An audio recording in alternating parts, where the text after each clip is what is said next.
Rolling.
Good evening, ladies and gentlemen, and welcome to Somerville's Dilboy Memorial Stadium for tonight's annual Thanksgiving football game between the Cambridge Ridge and Latin Falcons and your Somerville Highlanders. Somerville leads the way in assuring sporting events are safe and enthusiastic. Please give honor and respect to student athletes, coaches, officials, families, and fans by supporting decisions by coaches and officials, showing you are a role model on the field and in the stands, and using only positive language and gestures. Not doing your part to assure Somerville athletic events are safe and positive may result in being told to leave or being banned from all local sporting events. At this time, we ask that you please rise and remove your hats for the playing of our national anthem.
Welcome to Somerville Highlander football on Somerville Ed TV. I'm Todd Harmon alongside Eddy Maldonado, and tonight it is the battle for the picket fence as the Cambridge Ridge and Latin Falcons come in to face the Highlanders here at Dilboy Stadium. It is the 134th edition of this rivalry, as the Highlanders and Falcons will face off in a moment. The Falcons won the toss. The Highlanders will receive the kickoff. Eddy Maldonado, class of 2012, who played in the first return of the picket fence game between Cambridge and Somerville. Highlanders started off the season so well, but injuries really hurt them going towards the end of the season. Bug. Absolutely. It's been a season full of highs and lows, right? And they caught that injury bug in the middle of the season. They've been able to regroup somewhat, which we'll talk about, and they're ready to roll tonight. As this kick is away, Cambridge watching the game film, knows how dangerous the Highlander kickoffs returns can be. Just picked up by Giovanni. So he tries to get around the edge there, but unable to. He's brought down just outside the Highlander 10-yard line at the 11, and that's where they will begin. And we'll get a sight of the future here, Eddie, as Highlander 3-year starter, senior Sam D'Souza not starting tonight, out for the first quarter. Rumor has it he may have overslept, may have missed some sort of class situation. No big deal, except he's got to sit this out. And so the Highlanders will have kind of a wildcat formation to start things off, as well as JoJo Flores, the possibility of seeing him out there. Yeah, excited to see what this offense can do with JoJo behind center here. Like you said, a little glimpse into the future. It's JoJo under center. He's got that full house backfield. Gavin Fusil is the back. And a mishandled snap there. Different hands between the center and the quarterback. We see the error right there, the fumble. Highlanders able to get on it, but they lose a yard, so it'll be second down and 11 for the Highlanders. Second and 11. Yeah, a little miscommunication or handoff there between the center and the quarterback, and it looks like under center on that play and coming in again into the huddle is number 6 for the Highlanders, I believe. Correct me if I'm wrong there, Todd. Is that 5 or 6? It might be. It might be 5, actually. I believe it is 5. That's All JoJo. right. My eyes were deceiving me there, so that was JoJo taking the snap for the Highlanders. JoJo back under center. I formation behind him. And JoJo will keep this one pushing forward. He's got a lot of Highlanders around him as he pushes forward for the Highlander first down. A gain of 12 on that play. Yeah, the Highlanders are coming off a bye week, looking rested, right? And they're going to set the tone here early with their offensive line.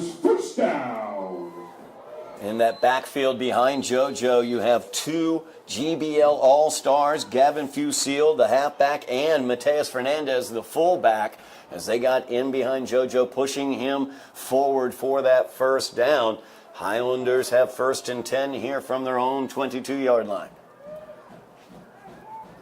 Joining Gavin and Mateus on that GBL All-Star roster are Roxon Topsa, as well as Marcos Pineda, who has the ball right there on the direct snap. And Pineda, off the right side, runs across the 40. He's brought down at the 41. That sophomore just has been tremendous for the Highlanders this year. Absolutely. He's been, arguably, might be their MVP of the season. He's been that big of an influence on this offense. And as you mentioned, no Sam D'Souza here in the first quarter, but that's not a problem when you got a couple of GBL All-Stars in the backfield.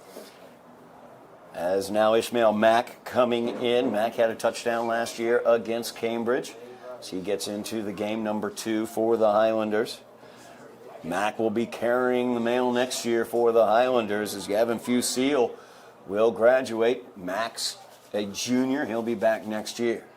Full house backfield behind JoJo. And we're going to have offsides is going to be the call. Flag in the play. That's going to go against Cambridge as they jumped off.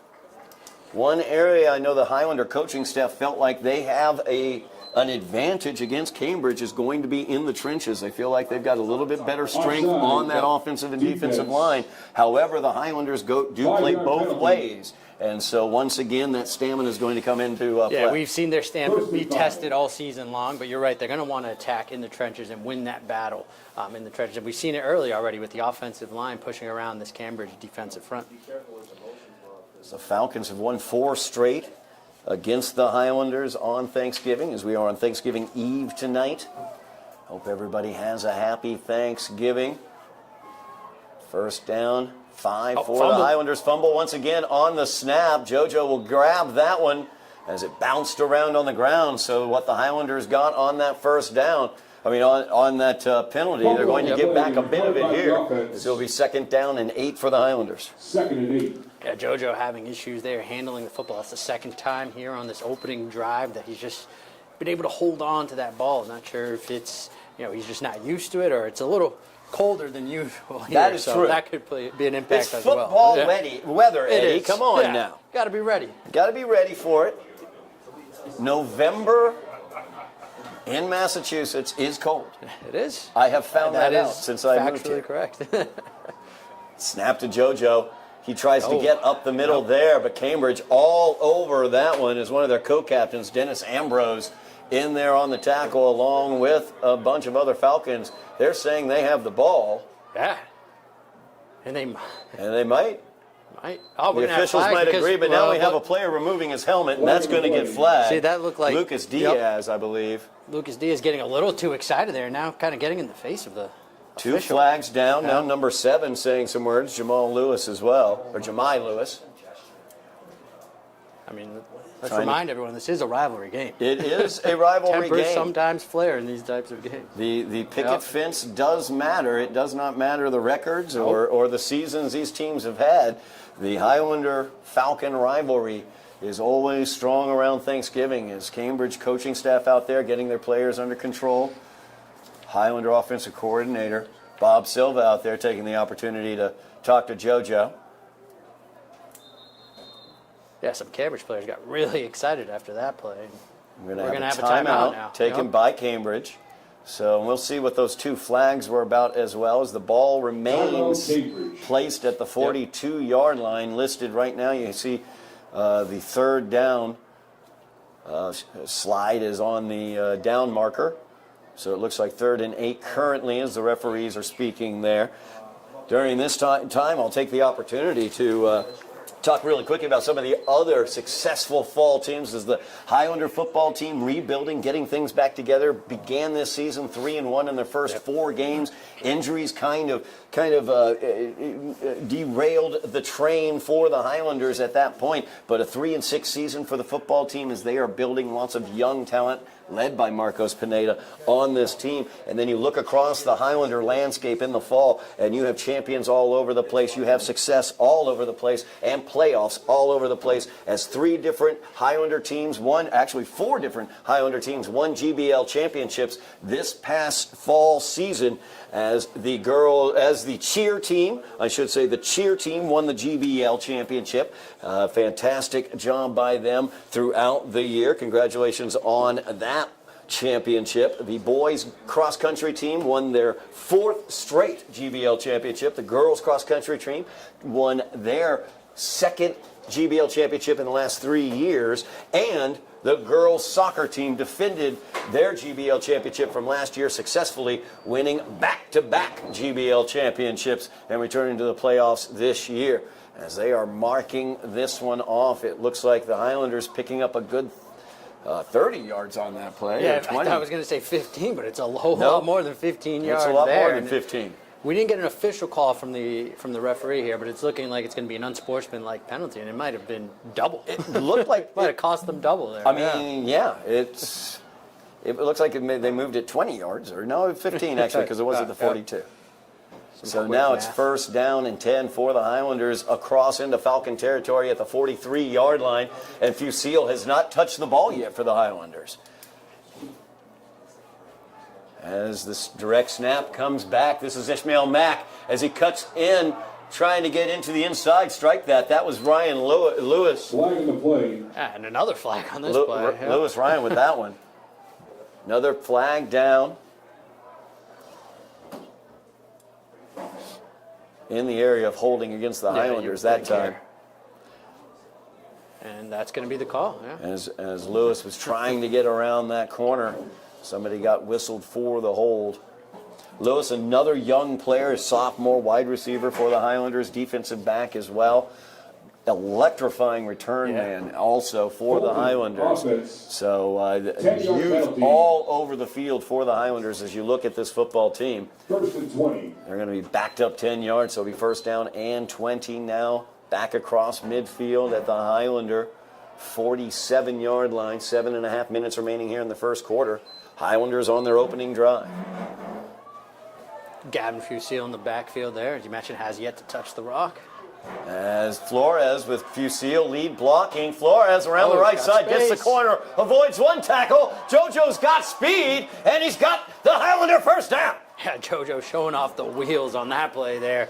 He is fast. 25-yard run, when he has the ball in his hand, he's capable of making big plays. We haven't seen a whole lot of JoJo throughout the season due to injuries, but excited to have him back. Absolutely. JoJo Flores Jr. for the Highlanders.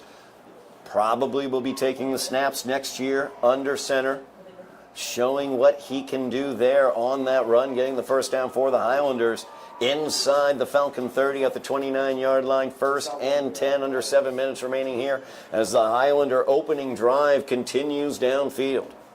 Yeah, opening drive, you would think going according to plan, as Coach Pereira wanted to set the tone, running the football and dominating on the offensive line. And keeping that electrifying Cambridge offense off the field. Dante Howard, their quarterback, a tremendous player, as Flores gives that one to Fusil, and Gavin wrapped up immediately. Good job there by the Cambridge defense as Fusil gets his first touch.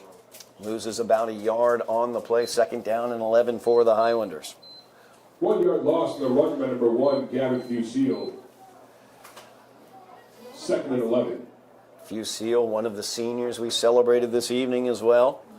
14 seniors on this team, as not only is tonight the backyard rivalry, the battle for the picket fence, it's also senior night here at Dilboy. As keeping it right up the middle, another one of those Highlander GBL All-Stars, Mateus Fernandez, as he burrows under. Gains a few, gets about 3 yards on that play. 3rd down and 8 now for the Highlanders.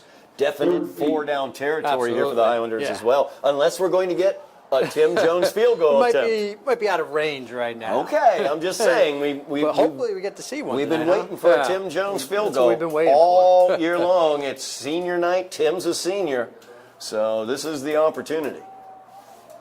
Clock runs, 5 minutes, 15 seconds remaining in the first quarter. Pineda split out right here to the near side. Shotgun formation. And JoJo right up the middle. Tripped up as he gets the first down. He might have fallen on the 20-yard line. I'm not sure. Maybe the 20-yard line reached up, grabbed him. But he burst through that hole. It's a 3rd down and inches, or are they going to give him the first? Looks like they're going to move the chains. They are moving the chains. 1st down. Number 5, JoJo Smallest opening there, but JoJo found it. He down. bursted through there. Wow, JoJo saw that opening and burst straight through. Excellent job by number 5. So we get a little preview of what may come in the future.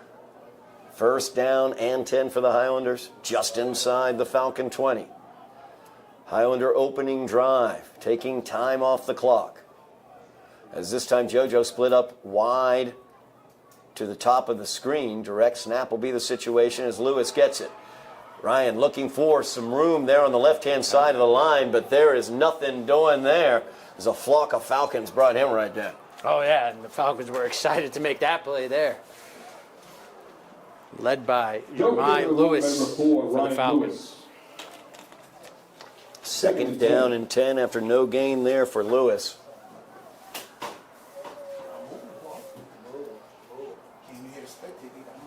8-minute drive so far to open out this game for the Highlanders, and they're still going inside the 20. 2nd down and 10.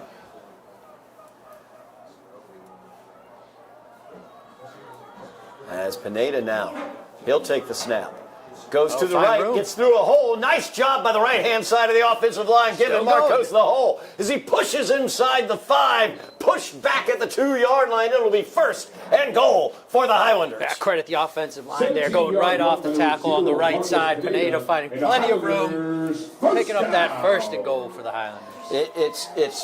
It's always so pleasing to me to see a young player, specifically on the high school level, but even a sophomore, even better a sophomore, showing that patience. Let those blocks develop. Let the big boys get in there and eat so you can get the hole opened up for you, and that's what Marcos did there. 1st and goal now for the Highlanders from the 2. And from the 2, the Highlanders have plenty of ways to attack you. Flores under center. Full house backfield behind him. The give is to Fusil. And Fusil is in for the Highlander touchdown. Touchdown, Highlanders. Going right off the right side once again between the guard and the center. Fusil finding plenty of room into the end zone. Great drive for the Highlanders. Excellent drive for the Highlanders as they take almost 10 minutes off of the clock. A 9-minute and 13-second drive for the Highlanders to open out this game results in a touchdown And Tim Jones on for the point after for the Highlanders.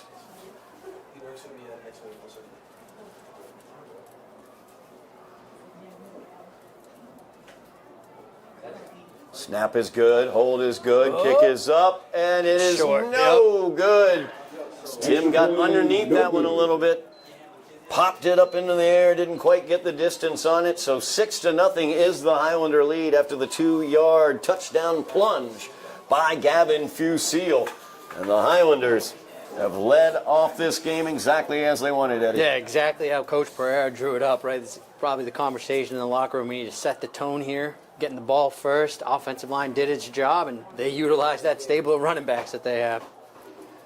Really quick, mention the football all-stars, the GBL all-stars for the football team. Marcos Pineda, Gavin Fusil, Mateus Fernandez, and Rocky Thompson. In addition to that, Highlanders all-stars throughout the fall sports, 20 total GBL all-stars, as they had 2 all-stars on the volleyball court, the playoff competitive playoff qualifying volleyball team, Alexis Bowie, as well as Kate Timmons. And cross country, the boys, Henry Omora, Oliver Wicks, Henry Zakor, and Robert Leone, or Zarakor, I should say. Sorry about that, Henry. Henry Zarakor and Robert Leone were the GBL All-Stars. On the girls' side, their GBL championship team, 2 All-Stars for them, Greta O'Sullivan and Marley Thrasher. And the girls' soccer team, as I noted, 2 straight GBL championships, multiple All-Stars on that squad as well, as Leela Smee, Delia Richardson, Caitlin Logue, and Wendy Santos achieve GBL All-Star status for the girls soccer team. And on the boys side of the soccer pitch, they also had a couple All-Stars as Amani Mixon and Gabe Dos Reis were able to be GBL All-Stars this year. So congratulations to those athletes. Tremendous season here in the fall. You can check out some of their highlights here on Somerville Ed TV. We have coverage of the cross-country, GBL cross-country meet, as well as many volleyball and soccer games throughout the season, as well as their playoff games also. So you can check that out. Make sure you like, share, subscribe, mash those buttons for us. We keep going towards 3,000 subscribers. Help us out with that by mashing those buttons for us. It's 2:47 remaining here in the first quarter. Highlanders, after a great first drive, finding pay dirt, lead 6-0, and Cambridge's offense is about to get the ball. Little onside kick from Tim Jones there. And Jones with the onside kick. Did the Highlanders get it? I think they did. It's Gavin Fusil with the ball. Did it cross? Yeah. And it did. The Highlander offense will be back out as head coach David Pereira pulls out the onside kick Rolling the and dice. gets the recovery. Thought we might see a little razzle-dazzle or trickery in this game today, and here it comes. Tim the Jones. onside kick. Tim Jones wants another opportunity at a point after, so he made a perfect onside kick. It was. The Highlanders have it just across midfield in Falcon territory at the Falcon 49-yard line. 2:46 remaining in the quarter. And the Falcon offense has yet to touch the ball as the Highlanders with the ball. Direct snap to Ryan Lewis. We've got False start. False start is the call against the Highlanders. False start. And that's Offense. it's difficult in this first quarter specifically because you're used to one voice if you're the line. And now you're hearing how many different voices. We've seen Pineda take a direct snap, we've seen Lewis take direct snaps, we've seen JoJo taking snaps, and so you're hearing a lot of different snap counts and voices and cadences. Yep. Exactly. Not an easy job being a center. No. Cam Pereira, Highlander center. He can tell you about that. One of those seniors as well. First down and 15 for the Highlanders from the Highlander 46-yard line. From the shotgun. JoJo, he'll keep it. Looking for a block. Gets run down from behind after a gain of about 3 yards there. More like 2. Be a second down and 13 for the Highlanders. 2-yard run by number 5, JoJo Flores. Second and 13. Second and 13, we've seen the Highlanders have plenty of success on the ground in past games, and this game included. So not going to be surprised if we don't see them throw here, especially with JoJo quarterback. I'm sitting here watching the fact there's 2 minutes remaining in the quarter. It's 2nd down and 13. And Sam D'Souza, who the Highlanders lead 12-0, 58 seconds remaining in the first quarter. Falcons have yet to touch the ball offensively, and the Highlanders are looking to make it 14-0 with a 2-point conversion. That's Fusil. And JoJo trying to find the edge. He dives in for the 2 points. As JoJo Flores around the edge is able to get the 2 for the Highlanders. They lead 14-0. JoJo said, I know Sam D'Souza's waiting on that sideline to come in, but I want to stay in, Coach. And he's putting everything on the field here tonight, diving to the end zone. Flores leaving it out there with that dive. Gets the 2 points. Highlanders lead 14-0. After the Fusil touchdown, after the long 9-minute drive, then the onside kick, then the Highlanders off of Pineda's great run, both to get into scoring position as well as to finish off that drive. And the Highlanders up 2 scores, and the Falcon offense hasn't even seen the field. It's been a perfect first quarter for Absolutely. the Highlanders. Exactly what you want. You don't want that Cambridge offense touching the ball, and Highlanders two possessions, 2 scores. I was going to say, operationally, I think you should play Sam Harmon. Highlanders once again lined up for the kick. Let's see what they dial up here. They had the onside last time. Coach Barrett wouldn't dare call 2, right? Wouldn't 2 dare. onside kicks, Dave would never do that. What are you talking? There we go. There it is. Here we go. Hit, and the Highlanders are on it. Oh, my goodness, we have a flag thrown. Flag on the play. As there was a Falcon lit Up on that play. on that play. Wow. I believe that will draw the foul. And Unfortunately, I think that'll draw the foul, but that might make a couple of highlight tapes. I think the rule is you can't touch the player, right? Until the ball is recovered. You can't touch touched. or touched. Yep, the ball has to be touched first. Now the question was the ball touched though? Yeah. Honestly, and that's what they're talking If about we right had now. replay, it would be pretty It darn was very close. close. Yeah. And it's gonna. Yep. We're going to get an illegal block against the Highlanders. It's going to be the call, so the Falcons will get possession. So the Highlanders had recovered that onside kick. That was another well-executed onside kick. Absolutely it was. Just under a minute remaining in the first quarter. Falcons will have good field position from the Highlander 41. 10-yard penalty. After the 10-yard penalty, 56 seconds remaining, and the Falcon offense is out there. Dante Howard, last game of his high school career, he's finally out onto the field. It's taken an entire quarter for their starting quarter to get back to hit the field, too. Yeah, he must have been a little worried when he saw that onside kick, but now he has an opportunity to get some points here for the Falcons. Keep an eye here near side number 4, Jordell Sanchez. Run the ball. Run right up There's the middle, Gavin. and there's Gavin Fusil saying no, sir, after a gain of 1. Player down. Falcon is down. I believe that was the running back. As it's maybe Benia Guevara who's down. As Fusil, Gavin wrapped him up. Just wrapped him up there. Kind of a spinning suplex to the turf there. 41 seconds remaining in the first quarter. Highlanders leading 14-0. And starting halfback for the Falcons down, Chris Benia Guevara.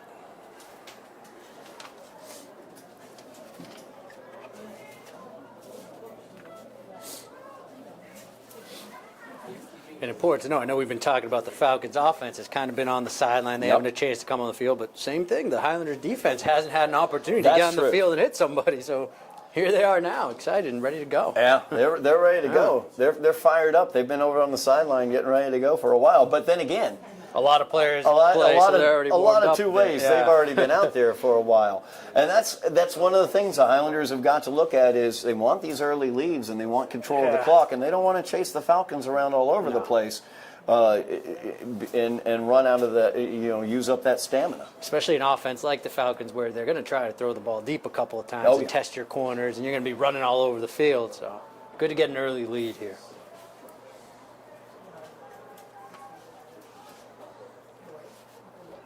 As they're able to have Benia Guevara up, he'll be heading off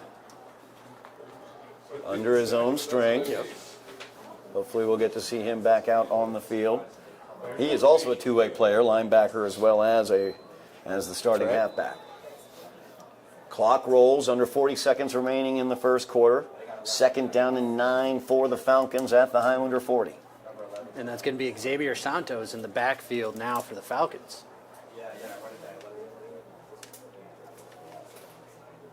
Trips here to the near side. Lone receiver at the top. Shotgun formation. As Howard takes the snap. Fusile coming in from behind. Almost got home. Good pass out here to the near side. Joseph Derridge makes the catch, but paid for it. As that was Pete Marr, who just came flying in with the hit after the reception. Really good job holding on to that ball. At the end of the first quarter, Good job holding on to the ball. Better job there by Marr to close the gap and make that play. Yeah, Pete Marr, a sophomore on this team. Very, very talented. We've gotten to call his name quite a bit. Ladies and gentlemen, as a reminder, we ask As this is the end of the first quarter, Highlanders, we move to the second quarter, leading in the battle for the picket fence as they look to get that fence back after a 4-year, I should say, stay over in Cambridge. They lead 14-0. As that first quarter, Eddie, it was exactly as head coach David Pereira drew it up. That was perfect. That might have been the best quarter that they played all season, quite frankly. I mean, they looked great there in that first quarter. Led by many of their GBL All-Stars. Gavin Fusile, an excellent job. Got a 2-yard touchdown run, culminating a 9-minute and 17-second drive that the Highlanders had to open out this game. Then GBL All-Star Marcos Pineda took over for a little while, busted out a big 35-yard run, and then finished it off with a 11-yard counter for the Highlander touchdown, capped off by a 2-point conversion from a diving JoJo Flores. And the Highlanders lead 14-0 as we move here to the second quarter. And we'll have a 3rd down here, very important 3rd down for the Cambridge Falcons. 3rd down and 6 for the Falcons. 4-down territory, I would say, for them, trailing by 2 scores already. Again, keep your eye down here near side. Jordell Sanchez, very tall, very difficult receiver to handle.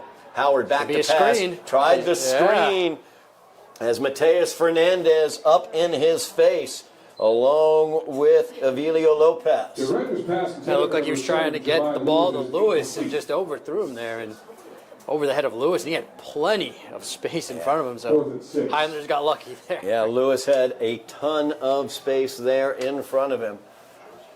As the Highlanders came blitzing off that strong side. 4th down and 6 now for the Falcons. So they have trip receivers here to the near side. They've moved Jordell Sanchez to the top of your screen on the far side of the field. Coming out in motion is Jemai Lewis. Howard with the empty backfield. They might have gone the Highlanders there. And they got the offsides from the Highlanders as Howard was able to get him leaning. That's not going to earn the 1st down, I don't believe. Makes it offside. A whole lot easier now to pick up 1 yard here. Certainly does. Yep. 4th and 1. 4th down and 1 now for the Falcons as Howard was able to use the hard count to get those 5 yards for them. They keep Sanchez at the top of the screen. Now it's under center, and he's just going to push forward as Howard looks to get the first, and he'll get across the Highlander 30 or to the Highlander 30, which is enough for the 1st down. 2-yard run by number 2, Dante Howard. 1st and 10. First down and 10 now for the Falcons. Clock rolls as we have just underway here in the second quarter from Dilboy Stadium. Howard gets the signal from the sidelines. He's joined in the backfield by Jemai Lewis, number 7.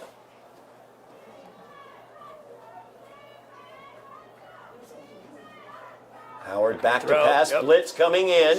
Oh. And we're going to have incidental contact. Oh, my goodness gracious. Yep. The official Flag in the play. on the far side, who it was in front of, did not pull the flag, but the back official did. A pass interference is going to be called against the Highlanders. Yeah, always interesting when the back judge kind of throws the flag there. The extremely late flag there. The contact had happened. The ball. It seemed like one of those bang plays where you're just running down the field and your feet kind of get tangled up with the other guy. Yeah. I mean, I'm sorry, but I am curious how catchable and how that catchable. was. That's another question right there. But First and 10. as Howard has been under pressure, he's been hit a few times after making those passes. Yeah, I believe First that was, down and 10 now. Gavin Fusil coming in on the blitz on the last play there. First and 10 now for the Falcons at the Highlander 15. Helped out by the PI. As they spread the field very wide here with Sanchez beyond the numbers here to the near side. Jet sweep opportunity, and that's exactly why they spread him that far, looking for the jet sweep, trying to get around the corner. Good job there by Lewis. Flag comes in as Lewis was being held by Sanchez.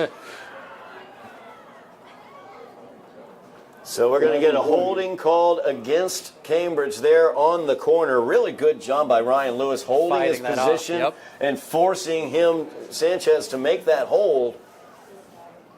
As you saw Sanchez lining up outside of those numbers, you knew they were broadening out the field for a reason. And the jet sweep came. Yeah, the jet sweep came and it worked for all intents and purposes, but Sanchez just got called holding there where he didn't have to. Yeah, that's true. Holding is going to be the call. That's going to back it up. Yeah.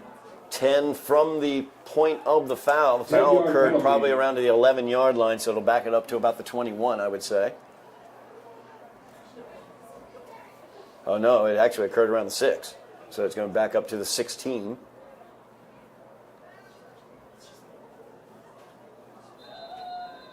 So it'll be first down and 2 from the 17-yard line. First and 12. Or 12, I'm sorry. Highlanders picked up 2 yards. Here we go. As you see the spread formation here for the Falcons, they get Sanchez out wide to the top of your screen now. He's in motion. Howard back to pass. Looking for Sanchez. He gets flushed out here to the near side. Goes to the end zone. Out of bounds. And that is out of bounds as Sanchez made the catch. But he was out of bounds. Sanchez, a very tall target there. Big target for Howard. Bridges pass number 4, Jordell Sanchez, is incomplete. Brings up second down and 12 now for the Falcons. Yeah, tight coverage there by the Highlanders, forcing Sanchez to only catch that ball out of bounds. Also, good job getting Howard off of his spot. That's something they want to do. They don't want to let Howard get comfortable in that pocket. You've seen them blitzing. Fusil has been flying in from his linebacker position. Yeah, this Falcons offense can certainly put up numbers, so you don't want Howard to get comfortable back there. 4 wide receivers once again. Sanchez is down here, the lone receiver to the near side. Howard rolling to his right. He's got time. Looks for and finds a receiver just inside the 10-yard line. As Marr had the defense there, I believe that's Joseph Derridge who made that catch. Comes up limping.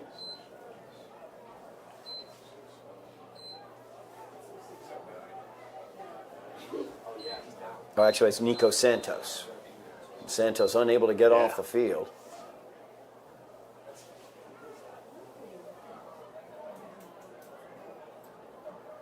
So another Falcon down on the field. It will be third down at about 5 yards.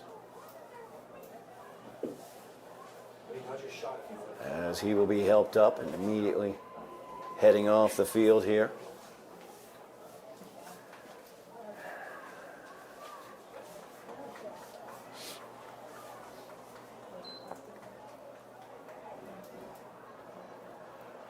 So 3rd down, and we're going to call it a short 5 is what I'm going to call it. Short It's close to 4. Highlanders with the 2-score lead, 14-0. Falcons have been able to drive a short field as they began this drive at the Highlander 49-yard line. They'll spread it out again. Howard under center this time, trying to get them to jump, honestly, is probably why he's up there. And Instead, a timeout's we'll going get to be taken. I believe that's Cambridge taking the timeout as they've tried to get the Highlanders to jump there to earn the first down. The Highlanders had jumped earlier. Did not that time. Good patience by the Highlanders. Timeout on the field, 9:55 remaining in the first half.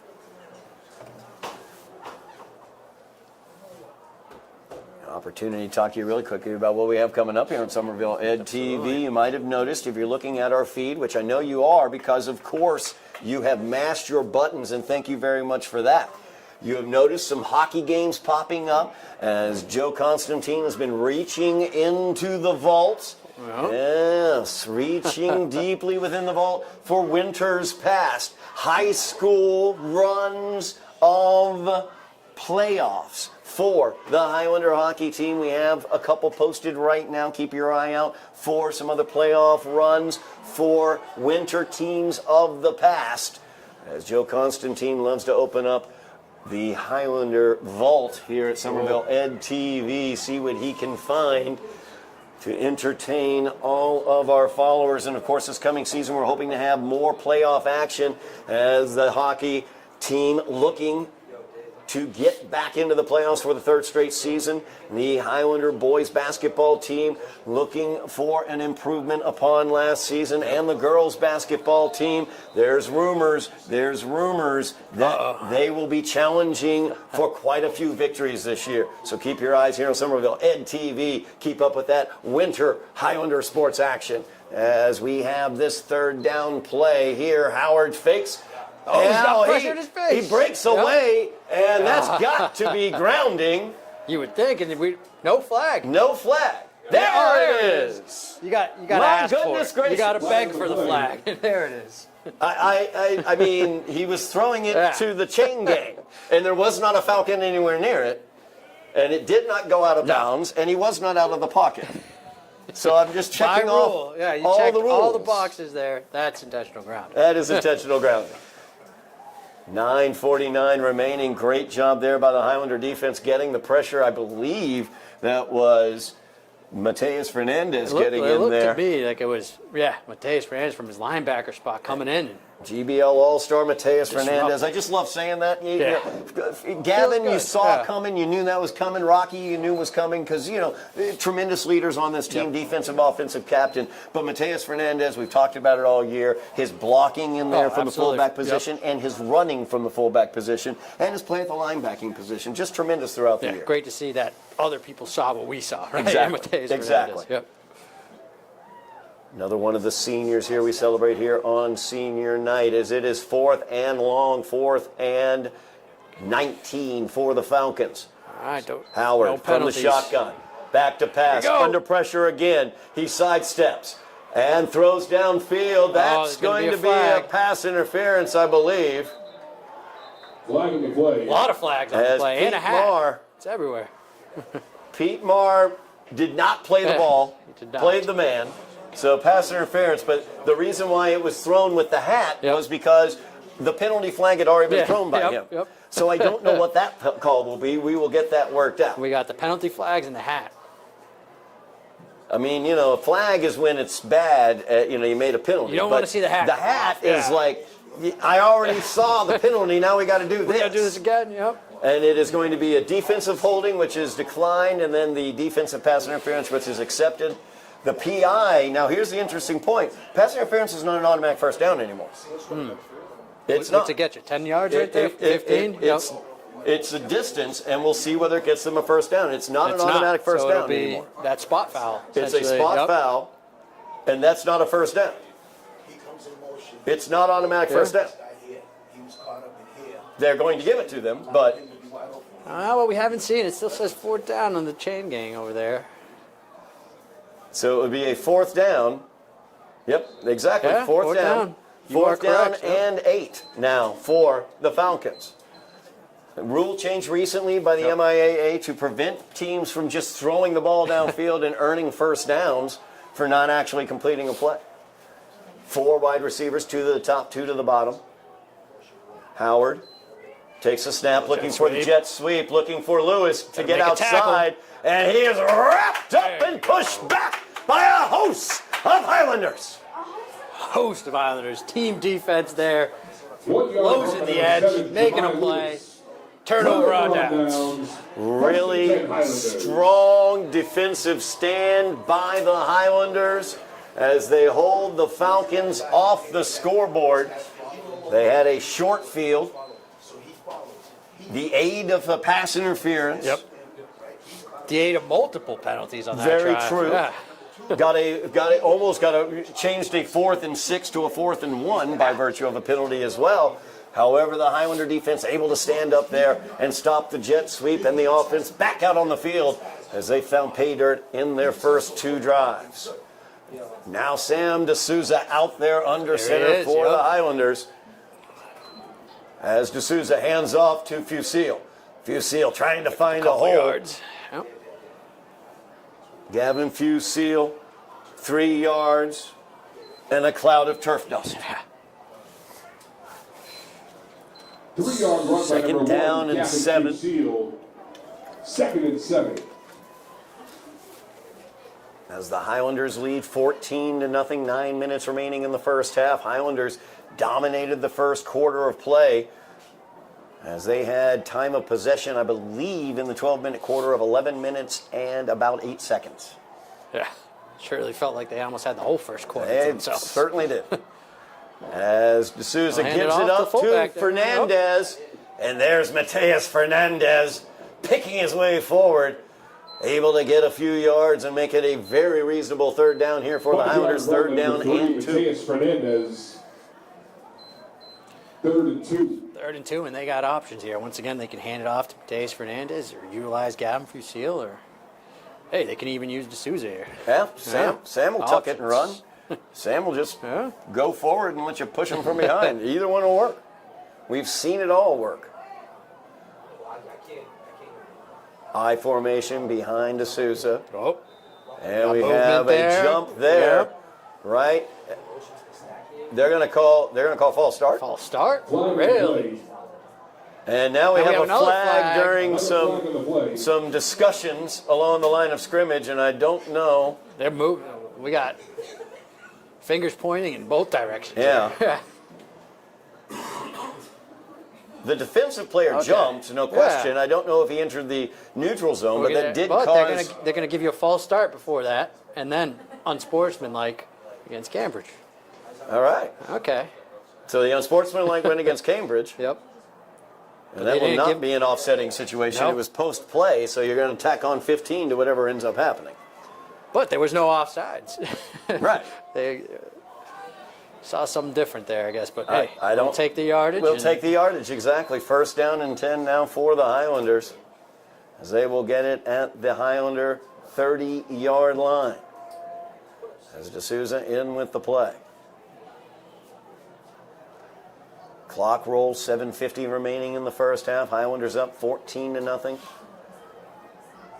They would love nothing more than to drive down the field and not give the Falcons back the ball until the second half.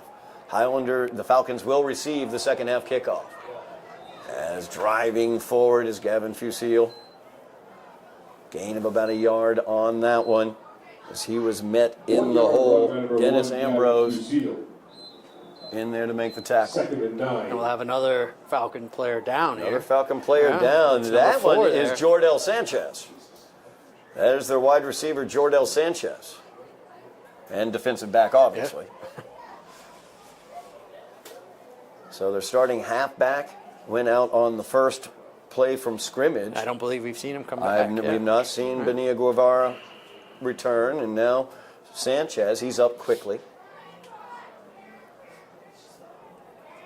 So he's able to come off the field under his own power. Clock rolls again, 7:10 remaining in the half. Highlanders have it, 2nd down and 9 from their 31. D'Souza has the play.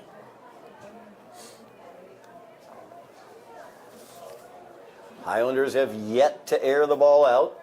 No pass attempts for the Highlanders yet today. Building the 14-0 lead all on the ground. Fusil, Pineda, both of them running very well. Mateus Fernandez as well. As this is a direct snap to Ryan Lewis. He's got a little space. He's got the corner, and he's thrown down, but not until he gains the Highlander first down across the 40-yard line. That was a suplex tackle. It was.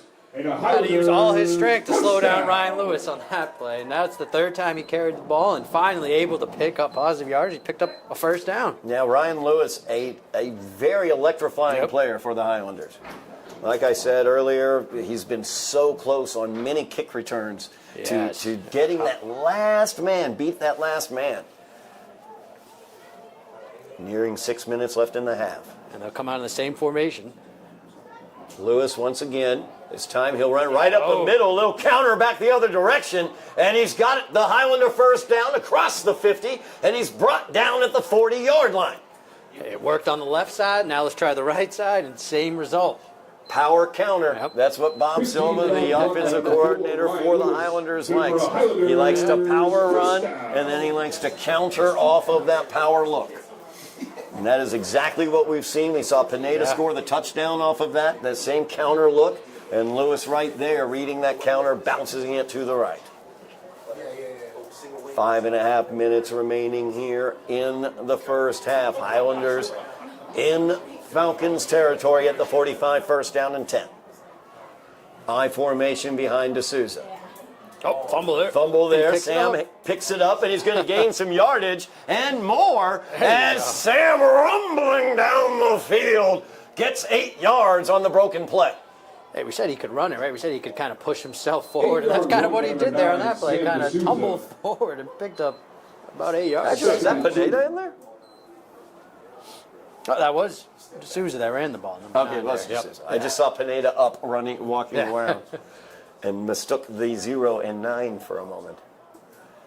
As Sam gets the play from Bob Silva. Yeah, good job by Sam turning that fumble or that kind of muff snap there into something positive. That more than anything else, Sam's cool presence on the field is something the Highlanders are really going to have to find something to replace. He's been cool, calm, and collected the whole season. Full house backfield as they shift the strong side to the far side. Pitch is to Fusil. He's got blockers. Good job there by Cambridge as they meet him right in the hole. I believe that was number 51. Sebastian Dumoulin with the hit there. Good job by Dumoulin. He was able to slough off the block and really fill that hole. Yep, credit Dumoulin there getting a solo tackle and making a play. 3rd down and 2 now. Falcon territory at the 37. Definite 4-down territory for the Highlanders. They've got the full house look once again. Go back Actually, no, direct snap here. Ryan Lewis back there. As Lewis in that wildcat look. He'll follow the blockers. He finds a hole, cuts it back to the left side, gets the Highlander first down across the 30. He's down at the 28-yard line. I almost lost him there, and in kind of the crowd that was there in the middle of the field. For a second, I thought he was going to spin out to the right side. He was kind of in the middle of the field. He's small. He'll get lost through those holes. He'll get lost in those, and then he bursts forth from them. Just picks up the first down. Absolutely. 1st and 10. Highlanders have it at the Falcon 28-yard line. Homage to Chris Berman as the clock continues to tick, tick, tick, tick, tick, tick, tick, tick. Looking for the direct snap once again. This time it's Pineda. As he gets there he around, goes. he's got Fusil with him. And he's going to speed all the way down for the Highlander touchdown for a moment. For a moment, until we got it a comes flag on the back play, yep. due to the holding. And that's what they're going to call. And that's what they're calling. Yep. Celebration was short-lived there. Very short-lived. As the holding is going to be called on the corner there as it got turned by Pineda. The referees say due to a hold. Clock rolls, 2:40 remaining in the half. It will be first down, and let's see here, 6 for the Highlanders from the Falcon 25-yard line. It looks like we have JoJo Flores coming in. JoJo Flores into the game. Trip receivers to the far side. Pineda's your lone receiver down low. Fusil in the backfield with him. JoJo following the block from Fusil. Sidesteps one tackler. Powering forward. Gets some help from the big boys and gets the Highlander first down. Got a lot of help there from the Highlander offensive line. You got to credit a couple of players. 60, we saw Evelio Lopez involved. Evelio Lopez, yep. And your Salman guy. Yep, Ashmal. Salman Ashmal, the big man. I love it when Salman gets involved. He's big. He's able to move the pile. He can move people around. He That's really what you can. need. We have a hurt Falcon on the field. Another Falcon on the field, down. And it'll bounce right up. Yep. And that's number 51. That's one of their defensive captains, Sebastian Dumoulin, who made that great tackle earlier. Yeah. I believe it's Dumoulin. It may be. It's either, it was at 50 or That 50? could be 50, I think actually, that's on 50. that That's play. another one of the Yeah. captains, Dennis Ambrose. Yeah, injuries kind of starting to pile up here for the Falcons. That is true. Jordel Sanchez has yet to enter the game, or return to the game, I should say. JoJo Flores still in, taking snaps. He'll take the direct snap and run it as he gets about 4 yards on that play. They're going to give him 3, actually. So 2nd down and 7 now for the Highlanders. 1:32 remaining. Timeout taken.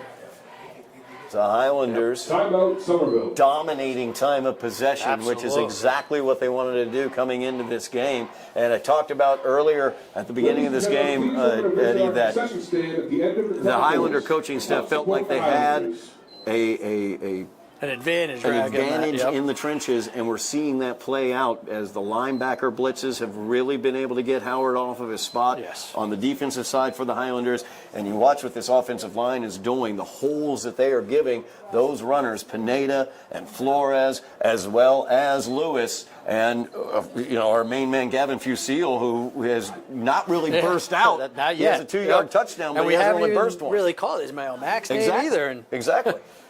So, I mean, it's going exactly as the Highlanders going would to draw plan. it up. they just need to finish this quarter here, finish this drive off, and they'll have full control of this game. Yeah, it does feel that way. Of course, the Falcons will be getting the opening kickoff in the second half. Highlanders took the opening kickoff of the game, a 9-minute, 17-second drive. It resulted in a 2-yard Gavin Fusil touchdown. Extra point was missed. And then onside kick for the Highlanders. And by the way, they will be kicking off, I should say. Let me rephrase the way I'm talking about the possession at the beginning of the second half. I would think the Falcons come out ready for an onside kick. One would hope you would expect that. The Highlanders recovered the second onside kick as well. Just an illegal block brought it back to the Falcons. So the Highlanders will be kicking off to begin the second half. Who will have possession after that? I'm not totally sure. We shall see. Second down and 7 for the Highlanders inside the Falcon 15. Full house backfield shotgun. Pass attempt. As D'Souza throws that one up, Pineda, he was just being held everywhere. As we've seen Marcos Pineda go up and make beautiful catches right in that area of that end zone, as a matter of fact. And so the pass interference, I think the film may have gotten out on Marcos. Yeah, we've seen him make some highlight tape catches. Usually just needs even one hand to make a catch. Yeah, I know. He couldn't get any hands up on that play. He was being held. So the pass interference, the PI is the call. Pass interference. Marked off. It will Defense. result in a first down.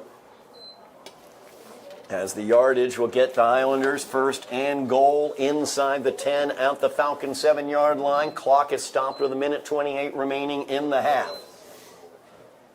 Highlanders leading 14-0, looking to go up 3 scores here at the half as they look to take that picket fence back from Cambridge for the first time in 5 years. Fusil.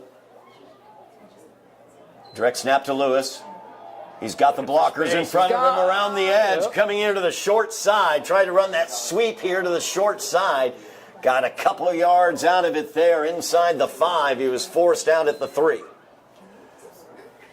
Yeah, they have found success on this drive with Ryan Lewis kind of hitting the hole there off tackle. 3-yard run by number 4, Ryan Lewis.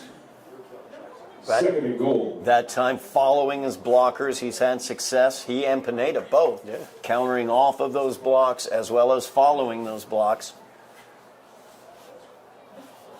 As in this situation, let's see, we'll have Lewis back in the backfield again. You have Fernandez and Fusil to his left as blockers. Stacked receivers are D'Souza and Pineda. As Lewis looks to get to the left. Fusil tries to get the block out there, but he's wrapped up. A nice job by the Falcons, stringing that one out and bringing down Ryan Lewis, not giving him any kind of gap to get through. Yeah, and I believe that was number 7 for the Falcons, Jemai Lewis, making the play there. Jemai Lewis, a sophomore for the Falcons. We've called his name quite a bit. He's played very well this evening. Yeah, he's been very active on the defensive side, and he's been involved offensively as well. Clock rolls, 50 seconds remaining. Third down and goal from the Highlanders from the 7. See what they dial up here as D'Souza back in the shotgun. He's got Fernandez back there with Fusil. He's back to pass. He's going to tuck it. He's going to run it, and he's going to get the Highlander touchdown. That's a veteran play there. It's a heads-up play by D'Souza. He was looking to throw it, but he knew he had plenty of space in front of him and took advantage of it. We've watched it all year long, Eddie. This This is his 3rd year running this offense. Yes. You really see it. He can make the read. When he makes those reads, he reacts. He does not wait around. If he didn't see him open, I'm off. I'm going First to the read end wasn't zone. there. Let me just take off and find the end zone. Highlanders leading this one 20-0, pending the 2-point conversion, 36 seconds remaining in the half as the Highlanders have dominated this first half of play against the Falcons. Yeah, and choosing to go for 2 here. And they'll come out with Pineda lined up. Pineda behind the is center. Yep. set up for the direct snap as he has Kerry He Alphonse looks in like he front wants of to him throw too. it.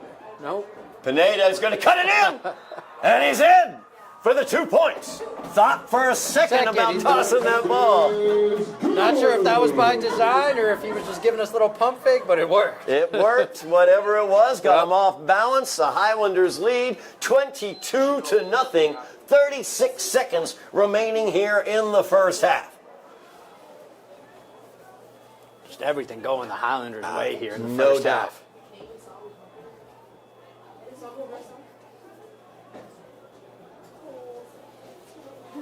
So 2-point conversion there by Pineda. 22-0. The Highlanders have had 3 offensive possessions, and they have found the end zone 3 times from 3 different people: Gavin Fusil, Marcos Pineda, and Sam D'Souza. Yeah. You think these boys are ready to play? I think they were. They as a came matter ready of to play fact. tonight. Yep. Now, 36 seconds remaining. We may actually see a full-on I kickoff. I think we will. I think so. I'm not going to hold my breath. I'm ready just in case. Tim Jones kicking this one away. He'll pop this one up, a little squib kick. Fielded. That was a nice wrap-up tackle There there. it was. Kerry Alphonse getting involved there. I believe 28 was who made that one. That's Faith Riker. Faith, I should say. Another young sophomore player. So he made a nice coverage there on that little pooch kick. Now the Falcons will have it 31 seconds. They have one timeout left, or do they have two, actually? Two timeouts is what's listed. But I think I believe they have one They timeout. have one, Yep, yeah. yep. And important to note here for the Falcons is number 4, Jordell Sanchez, still on the sideline. Yes. So their best offensive playmaker, Jordell Sanchez, on the sidelines. Their starting halfback has been out after he was injured on the first play of the game. Howard finding the cupboard a bit empty here. 31 seconds remaining. Sends Lewis in motion. Howard back to pass. He's under pressure again. Avoids Fusil. He winds up and throws on the crossing pattern there. As getting open across the middle Looked like number 9 was Nico Santos. Cross midfield into Highlander territory at the 44-yard line. Timeout will be taken with 19 seconds remaining. Falcons will call their final timeout. And see what they can dial up here with 19 seconds left. The Falcons offense has not been on the field at all, really. They've had one drive. It started at the Highlander 49-yard line, and it petered out after, frankly, the Highlanders being called for the penalties. They gave them the yardage that they got down to about the 15-yard line, and then the Highlanders stomped them on the jet sweep on 4th down. The Falcon offense has been not on the field, thus it's been nullified, and when they are on the field, the Highlanders have pretty much shut them down. Yeah, Cam, just unable to find any type of momentum. Like you said, not being on the field, you're not going to find momentum that way. And defensively, they're getting beat up by the Highlander front. First half of football, just as head coach Dave Pereira drew it up for the Highlanders, dominating the time of possession, dominating the line of scrimmage, and dominating on the scoreboard, 22-0. As Cambridge, with 19 seconds left, will try to dial something up here from the Highlander 44-yard line. 4 receivers for Howard.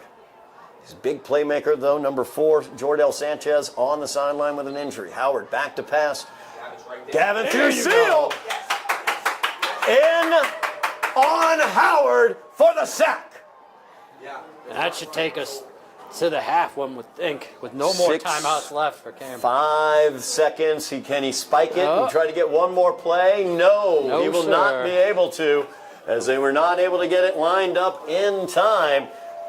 Some frustration there by the Falcons as they are unable to get anything going there in the first half. Eddie, a tremendous first half of football for the Highlanders. They go to the half here in the battle for the picket fence, leading 22-0 over the Falcons, as we will be back here for second half action from Dilboy Stadium on Somerville Ed TV.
We are back here at Dilboy Stadium on Somerville Ed TV. It's the battle for the picket fence, the backyard rivalry for the 134th time, Highlanders versus the Falcons of Cambridge.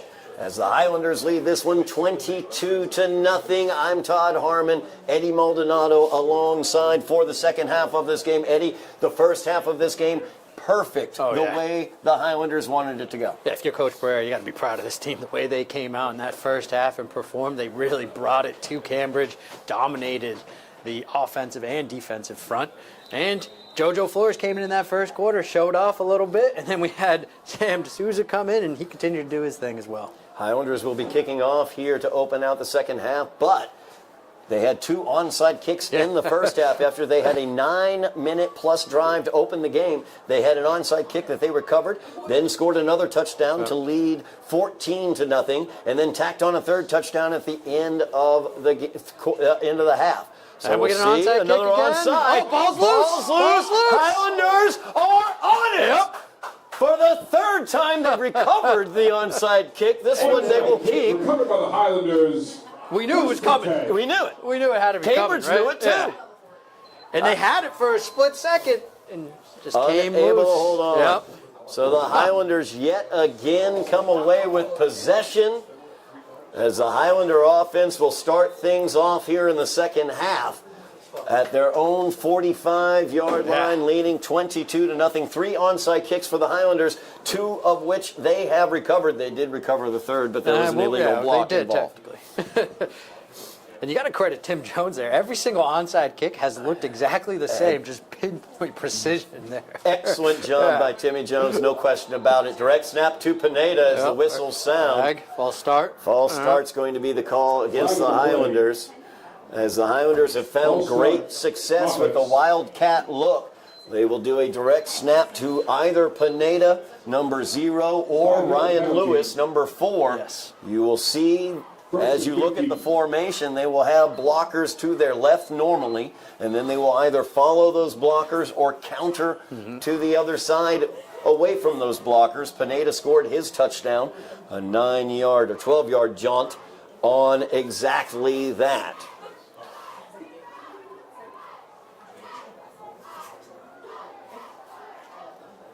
Yeah, and if my memory serves correctly, we've only seen 1 passing attempt. As Pineda breaks through the line of scrimmage on 1st down and 15, he's brought down immediately. Yeah, it was Thomas Thompson for the Falcons, kind of just hit-sticking them there. 3-yard run by number 0. And a Late flag is going to be thrown as one of the Falcons was filling the ear of the referee. I don't know whether that's going to go against Falcons. Both sides clapping, Yeah, I'm seeing both sides clapping, so I'm confused. Unsportsmanlike the call against the Highlanders. Oh, the Highlanders get called for the unsportsmanlike. A very late flag in that situation. Very late, and it seemed like, Cambridge was the one kind of doing the jawing towards the referee and selling the foul, I guess. The second guy always gets caught. So, Offense. So now it will be 2nd down and a very long distance. As let's do the math really quickly. 2nd down and 27.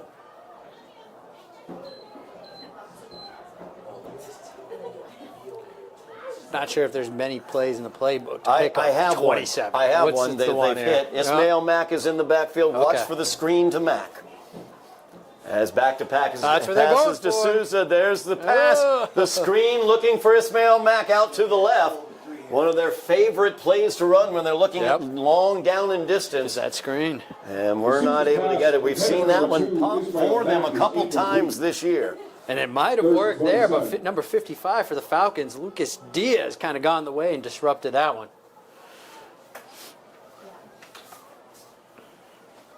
11:07 remaining here in the third quarter, just underway here in the second half. Highlanders recovered an onside kick, but now they are backed up with a 3rd and eternity. 3rd down and 27. The line to get is the Falcon 45-yard line. They're going to heave this one up. D'Souza back to pass. He steps up. He's going to try to run for it now. He's got some space. Flag comes flying in on the far near side of the field as D'Souza's on the far side of the field. As he gets across midfield, forced out at the 49-yard line of the Falcons. As they'll gather and iron out the we'll details see what here. his call is going to be. Pass interference is going to be the call against the Highlanders. There's an offensive pass interference. Possibly trying to run a rub. Yeah, or one of those situations where he saw D'Souza kind of take off and might have just touched the defense a little early there and trying to block. Possibly so. As that flag did come flying out after D'Souza had broken the pocket. Offense. So now they're going to back the Highlanders back further. What was a third down in eternity has turned into a third down and 30 seconds. Lengthy eternity. Tack 10 to that 27. Yeah. 37 yards. Third down and 37. Everybody out wide here to the near side, top of the screen, is Pineda. As the pass goes to Pineda, they tried the pitch to his Mack. Mack is free on the hook and ladder. On the hook and ladder. He's got to use those And Mack is able to do it for the Highlander touchdown. We were wondering if they had a play in the playbook for 37. Forget the 37. They pick up the touchdown on that play. Oh my goodness gracious, Marcos Pineda receives the pass, pitches out to Ishmael Mack. We've been saying at halftime, Eddie. Get Mack the Where's ball. Mack? Where is You gotta get him the ball. Well, there he is. Touchdown for the Highlanders. They lead 28-0. D'Souza's 82-yard pass is What a complete play. for a Highlanders touchdown. Little razzle-dazzle from the Highlanders and Ismail Mack using his legs and speed, and no one was catching him on that. Nobody was. Nobody was ready for that. No, not at all. As Pineda made that pitch, I was worried it might have been a forward lateral. The referee right in a perfect position for it, though. And the Highlanders Bobbled it a little bit, but he was able to execute the play. 82-yard touchdown on a 3rd and 37 for the Highlanders. As a 2-point conversion, Pineda on the left side dives forward, looks for it, and he gets the 2-point conversion. The Highlanders lead this one 30-0 with 10:25 remaining in the third quarter. Wow. And for a second there, you were worried, Highlanders, too many penalties. They're in third and forever. You don't tell me they're going to have to punt here. Nope, they dig into the playbook, and they go to Ismail Mack. Wow. Goodness gracious, a little hook and ladder out on the far side of the field. Works to perfection. And the Highlanders have done everything they wanted to the Falcons tonight. As we have a kickoff here for the Highlanders, they have kicked it away one time, a pooch kick. They have onsided 3 times and recovered 2 of them. We will see what head coach Dave Pereira wants to do here. I think you can tell Dave does not believe in the long kickoff. Hey, it's been 4 long years since they've won this game, all right? Just keep adding it on, keep tacking it on here. The rivalry means you do not stop piling on. As Tim Jones, 3 perfect onsides. This one he will kick away. Longest one, Fielded at the 25 by Lewis. False start. And we're going to get a false start on the Highlanders. So they'll back it up and re-kick. False start, kicking team.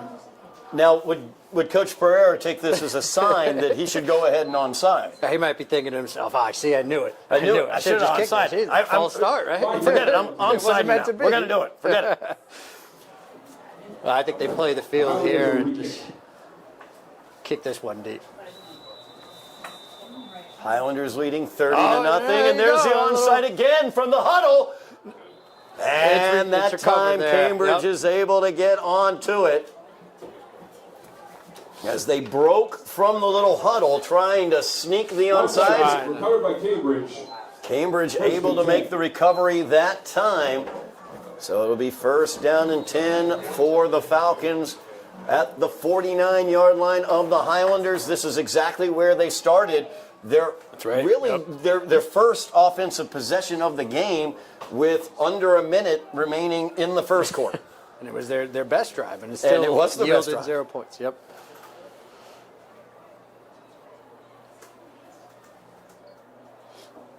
So it'll be Xavier Santos for the Falcons in the backfield. Back to pass once again. Fusile all over him. He's been living in the backfield. He really has been. Nothing. As we have it's a different quarterback here for. Is that number 8 there? It is number 8. Joseph Derridge, I believe. I think you're right. So Derridge was sacked that time by Fusile. Fusile, his second sack of the game, 8-yard loss. He pressured Howard throughout that entire first half. Now Derridge into the game. And Howard will be lined up at wide receiver. Howard up at wide receiver.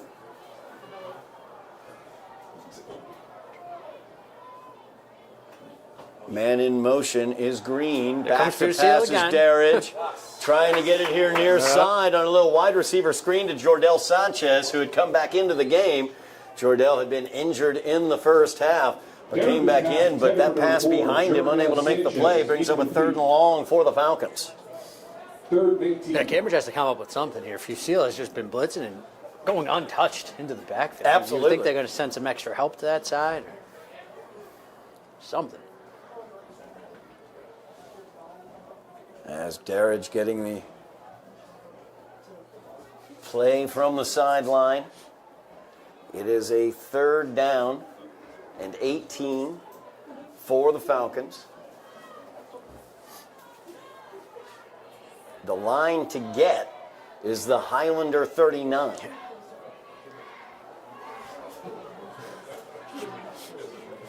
As Dante Howard is spread out wide to the top of the screen. Joseph Derridge in the shotgun. Jordell Sanchez bottom of the screen for the Falcons. And are we going to get a timeout? Timeout is going to be taken by the Falcons. I think the Falcons were going with the hard count there, just trying to.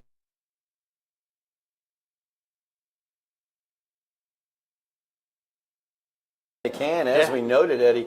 The Falcons' offense has been going the wrong direction, and the only time they've moved forward really has been when the laundry has come out from the officials against the Highlanders. I know it's 30-0, and it feels like the Highlanders have played a perfect game, which they, to a certain extent they have, but the only knock has been the penalties kind of piling up for the Highlanders. That's about it. Timeout on the field, 9:20 remaining here in the third quarter. Highlanders leading this one 30-0 as they look to stop the 4-game win streak of the Falcons in this rivalry. As both teams have been on streaks recently, the Highlanders had just completed a 4-year streak beating Cambridge from 2015 to 2018. And then Cambridge has been on that 4-year streak that they are on since 2019. No game in 2020 due to COVID. And then Cambridge scored the highest point total in the history of the rivalry a couple years back in 2022 with 49. Highlanders sitting here with 30 with 9:20 remaining in the third quarter. Just saying. 3rd down and long here for the Falcons. 3rd and 18, looking to get to the Highlander 39. Man in motion, is back to pass.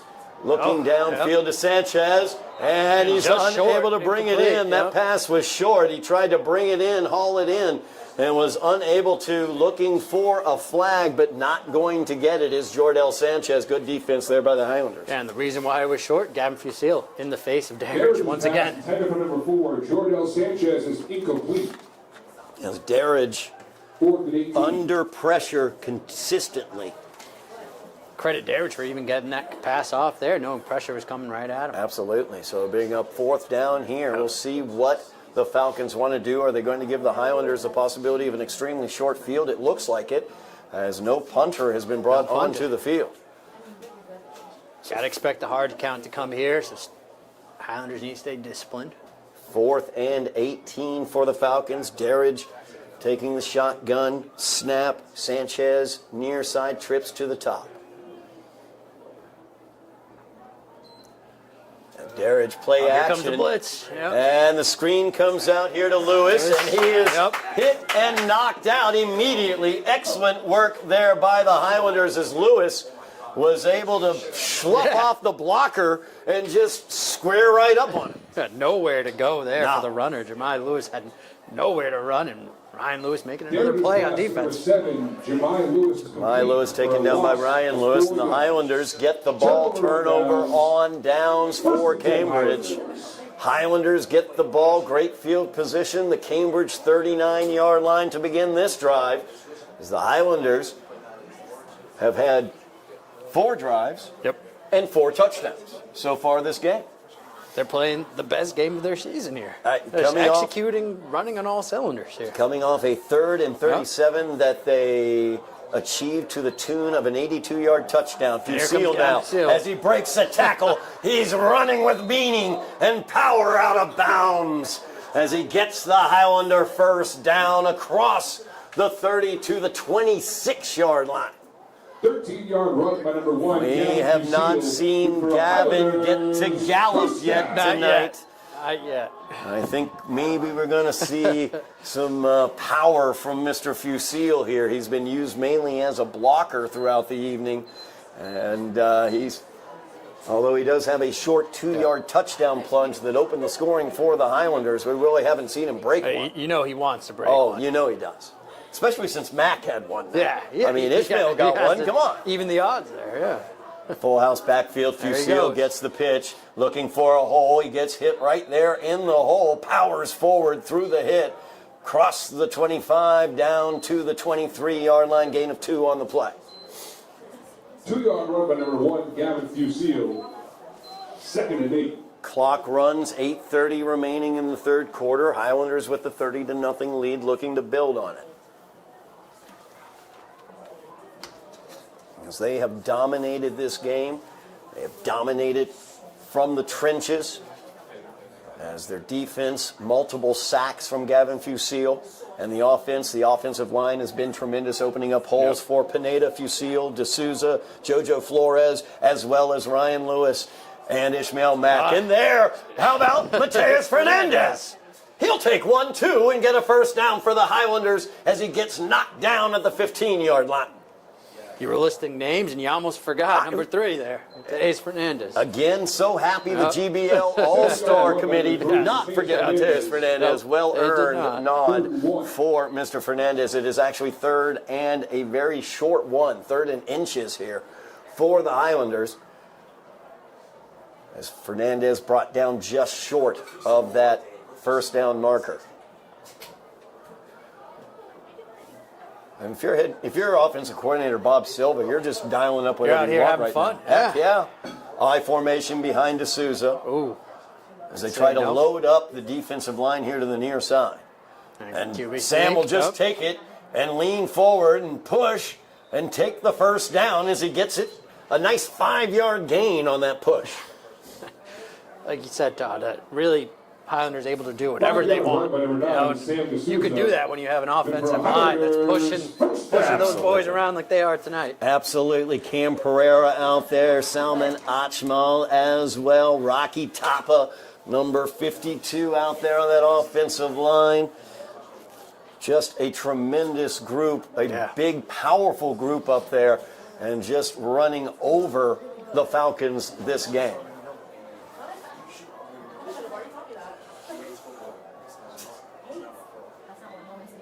Almost forgot. Alison Bacallo as well, number 71. Don't want to forget him on the left-hand side there. Absolutely. Left guard position. It's Ryan Lewis. Ryan Lewis on the direct snap. Sloughs off one tackle through the hole.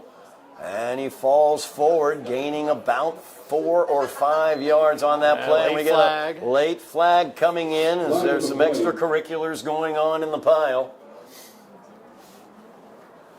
Rivalry game. We'll see who this will go against. Personal foul. Cambridge. Called against Cambridge. Refs need to keep an eye and control of this game as the scoreboard a little out of control. We've got to keep the players in control on the field. That goes for both sides. You know, That even when definitely you're winning does. 30-0, you want to keep your cool and get to the end of the game. Half the distance to the goal after the personal foul. It will be first down and goal for the Highlanders. Or it should be automatic first down, wouldn't you think? You would think so. I thought it would be first. Yeah, just kind of a first down here, first and goal Should for them. be first and goal, although they still have the chain gang out there at a second down and 2 now for the Highlanders. They have it at the 3-yard line, 3.5-yard line. Yep.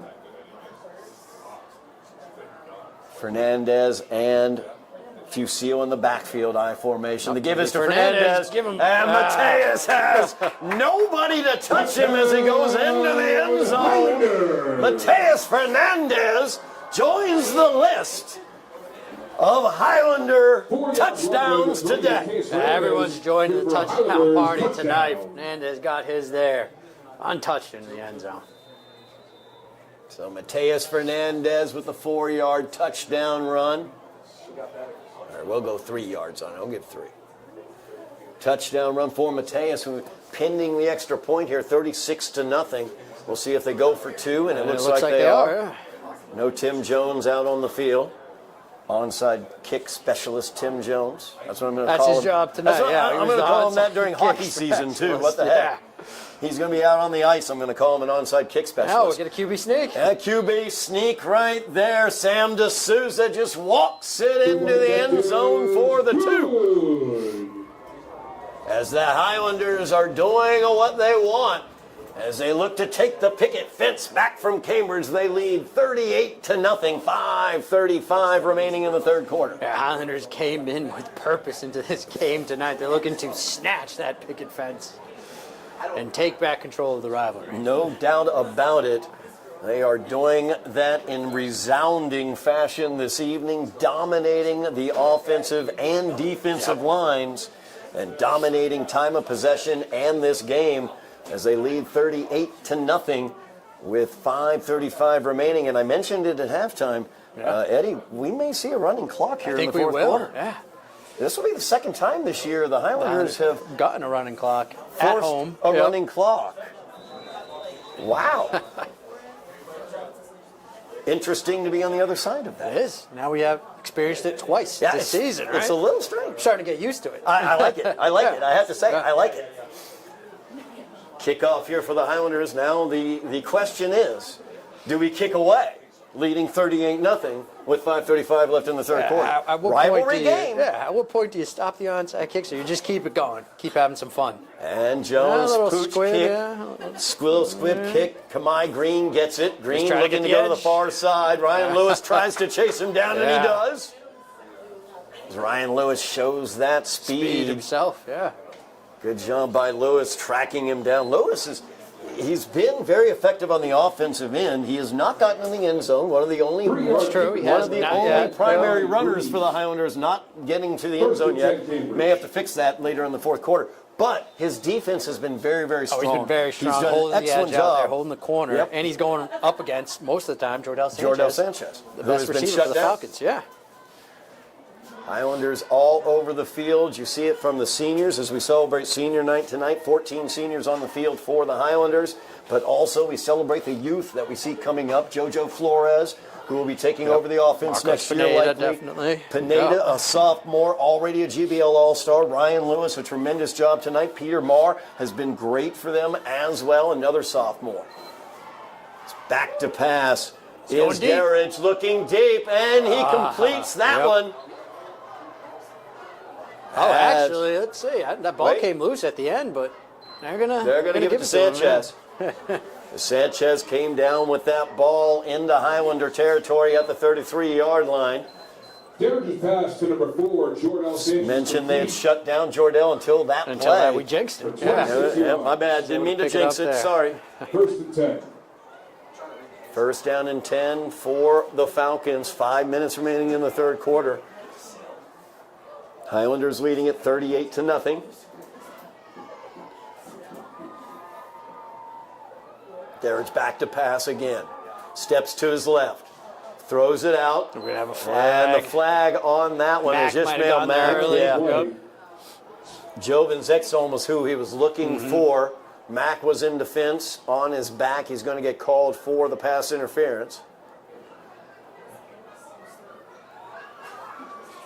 And that's 2 plays now for Darridge where he's had enough time to just sit there comfortably and complete a pass. Darridge looking good back there. Junior quarterback. Dante Howard started at the quarterback position, but Darridge was brought in. Howard now shifted to a wide receiver Interesting. position. He's out there lined up at wide receiver, along with Sanchez.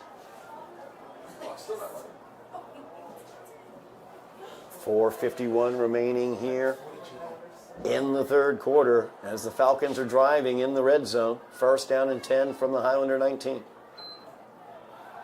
Back to pass again. Looking for Howard. Looking for Howard. That might have been and that's picked there. going to be incomplete. Oh, my goodness gracious. JoJo Flores was back there defensively. He had better position for that ball, just couldn't quite hold on to it. Just couldn't come down with it. I think Howard was able to knock that ball out, possibly. Yeah, I think so. And we talked about, missing JoJo Flores on the offensive side, but they've been missing JoJo Flores on the defensive side as well. And he's been holding strong tonight from his cornerback position. No doubt about that. Excellent point. As the Highlanders back to full strength this evening for the battle for the picket fence, and they are showing it leading 38-0. 4:44 left in the third quarter. Second down and 10 from the Highlander 19. Back to pass once again. Looking for the out. Yep. That's out of bounds. Tight coverage there as he was looking for Jovin's Exome again. Good coverage on that one by Pete Marr. Darridge's pass attempt Pete number Marr. 5, Jovin's Once again on the outside there, forcing a bad throw. 3rd and 10. Third down and 10 now for the Falcons. As they were able to get penetration this far into Highlander territory back in the second quarter, came up empty as they failed on a 4th down attempt. Highlanders looking to keep them off the scoreboard here. As this play sent in.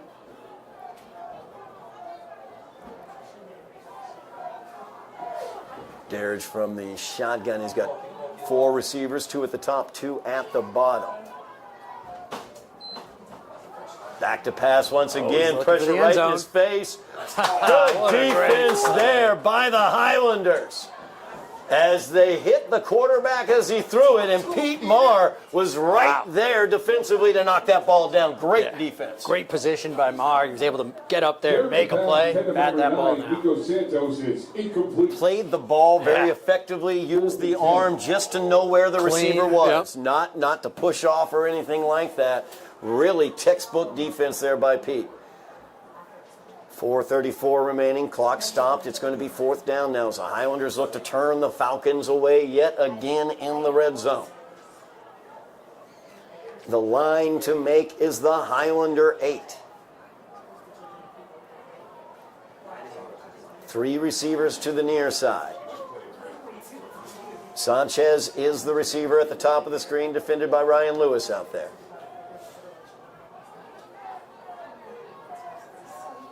Darridge back to pass. Blitz coming off. And once again, Fusil with the sack. And that's going to go as a fumble or not. I look like a fumble from up here, but they're going to call it incomplete either way. It doesn't either way, matter. it's Highlander ball either way.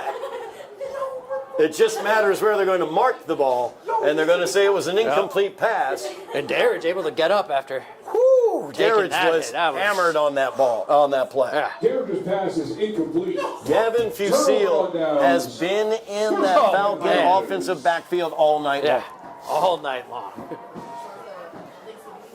As the Highlanders get the ball, turnover on down, second time tonight. They've turned the Falcons away in the red zone.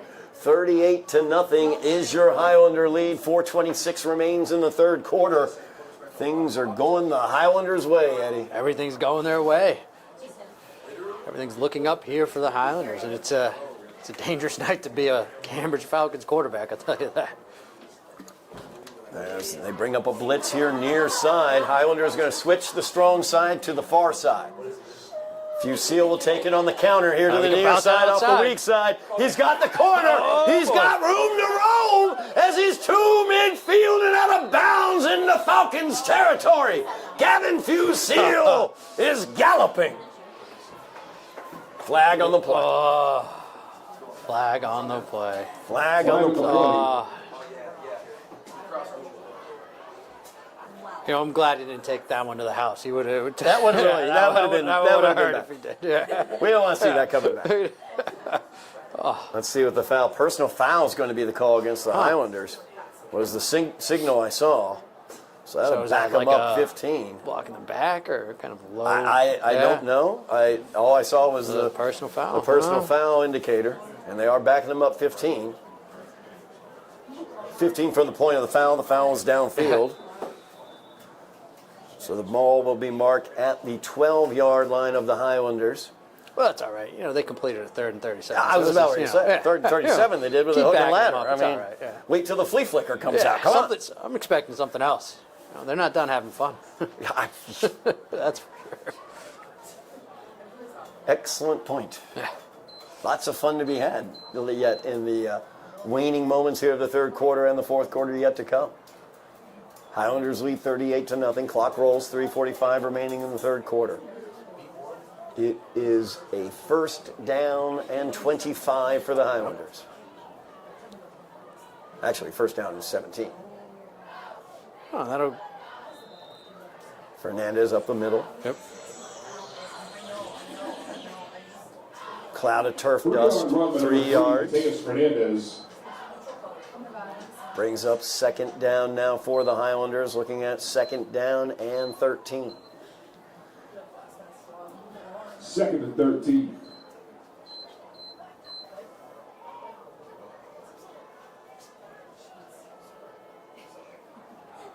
D'Souza has the play.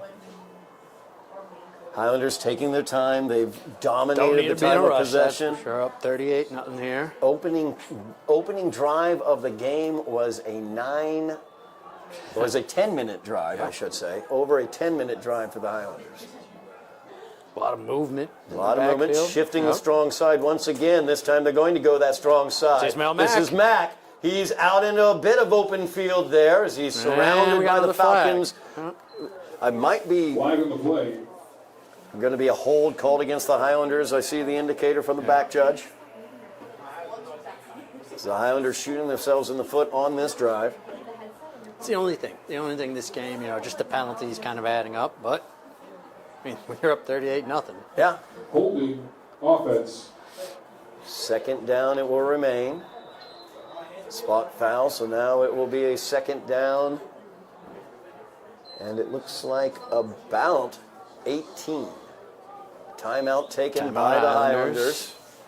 Timeout, Somerville. So 2nd down and 18 is what the Highlanders are looking at when we come back from this timeout, Eddie. Highlanders doing what they want tonight. What a send-off for the seniors on this football team. I want to call them out really quickly. Just the names of the seniors. Jamison Laguerre, Michael LaGreca, Tim Jones, Christian Malave, DJ Freeman, Julian Bienemy, Dylan Cried, Allison Bicalo, Salman Achmal, Cam Pereira. That group of 3 there makes up the offensive line, the core there that are dominating tonight, along with Roxon Tapa, the defensive captain, Rocky Tapa, also offensive lineman for the Highlanders, and Gavin Fusil, Mateus Fernandez, and Sam D'Souza. So important to what they have brought to this program, their work ethic, what they did in the offseason. Gavin and Rocky specifically leading this team in the weight room, getting into condition so they can come out here on the playing field and dominate in this manner. Yeah, and they've been important to what Coach Pereira has been building over the last couple of years here in Somerville. Yeah. You know, when Coach Pereira was hired, he said it's going to take a little bit of time. Can't turn, you know, you can't turn the ship around in a second. And he's been consistently building this program up, and you see it beginning to really blossom as you see the youth out there on display. You see your Ryan Lewis and Marcos Pineda, players like that, Peter Marr as well, young players out there being very effective also. As the give is to Fusil, he dances around a bit, and he's brought down. No gain there for the Highlanders. Third and 18. Third down and 18 now, 2 minutes remaining in the third quarter. And we've seen it go, Eddie, as, first year, no wins for the team. Second year, or actually 1 win, I should say, for the team the first year. Second year, they were able to get a few more wins. This year, 3 wins, but a lot more games that they were in, a lot closer games. Lane Classical was a game they could have won. Medford was a game that was tied at the half.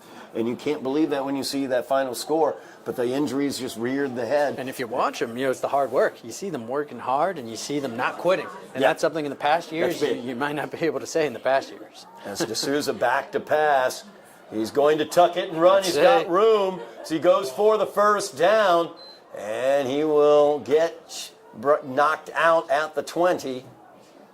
Short of the Highlander first down. 11-yard gain. He gets knocked out 21-yard line.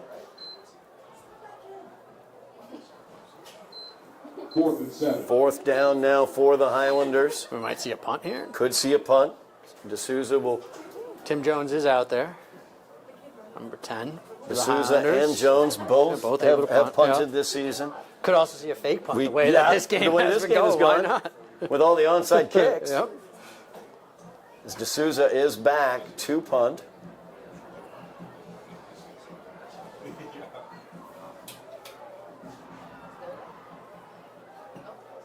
First Highlander possession that will not result in a touchdown, and that one is blocked. Let it go out. Yep. As it will go out of bounds, and the Falcons will have an incredibly short field to get the ball at the Highlander 2. Yeah.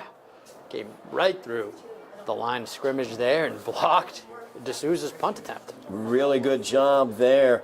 Getting in on that. It may have been Thomas Thompson, I think, getting in there. Able to block that punt by D'Souza. And another late flag, actually, Punt is blocked. on the Highlanders. Not sure what happened there. Something about the kicking kicker. for kicking the ball out of bounds. Oh, perhaps. kicking the ball out of bounds. Yep. I'll be honest, didn't know you could receive a penalty there for kicking it out of bounds. I didn't feel know like that I've either. seen players do that in the past. Okay, well. All right, so they'll So tack it will be on. first and goal from the 1. Yeah. Very, very short drive opportunity here for the Falcons as they have it first and goal from the 1. Yeah. Looking to get on the board.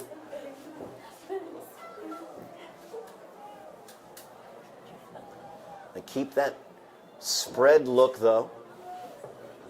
As now Howard back in shotgun to take the snap. Santos next to him. And Timeout. stoppage yet again. Timeout going to be taken by Cambridge. Timeout, Cambridge. Minute 11 remaining in the third quarter. Highlanders up 38-0. Cambridge looking to get their first points on the board tonight. They're going to take the timeout. Take the timeout, think it through. They got 1 yard to go. Yep. You mentioned earlier, Eddie, the hard work this team has put in, but also the lack of quit, the lack of any sort of quitting that we've seen from this team, any sort of give. This team is not giving in. That Malden game, and of course, anybody out there watching, you can check that game out. It was a tremendous 2 overtime victory for the Highlanders over Malden. Just an incredible back and forth game where the Highlanders had a game-tying drive. The last 5 minutes of that game, just tremendous. We do have that available. It's on Somerville Ed TV right on our YouTube channel. You can check that one out. But the thing to pull from that game that I want to point out is they never quit. No, they did There were not. 5, They were 6, down. 7, Yep, in the 8 fourth different quarter. times in that game where previous iterations of this program would have quit. And they did not. They never quit in that game. They just kept putting the steam on and ended up winning that game. And they carried that on throughout the season. Win or lose, they just kept fighting and tried to be involved in every single game. Howard back to take the shotgun snap, First and goal for the Falcons from the 1. We might have an They look offensive to get on lineman the take the board. snap. Yeah. And the up man will get it Yep.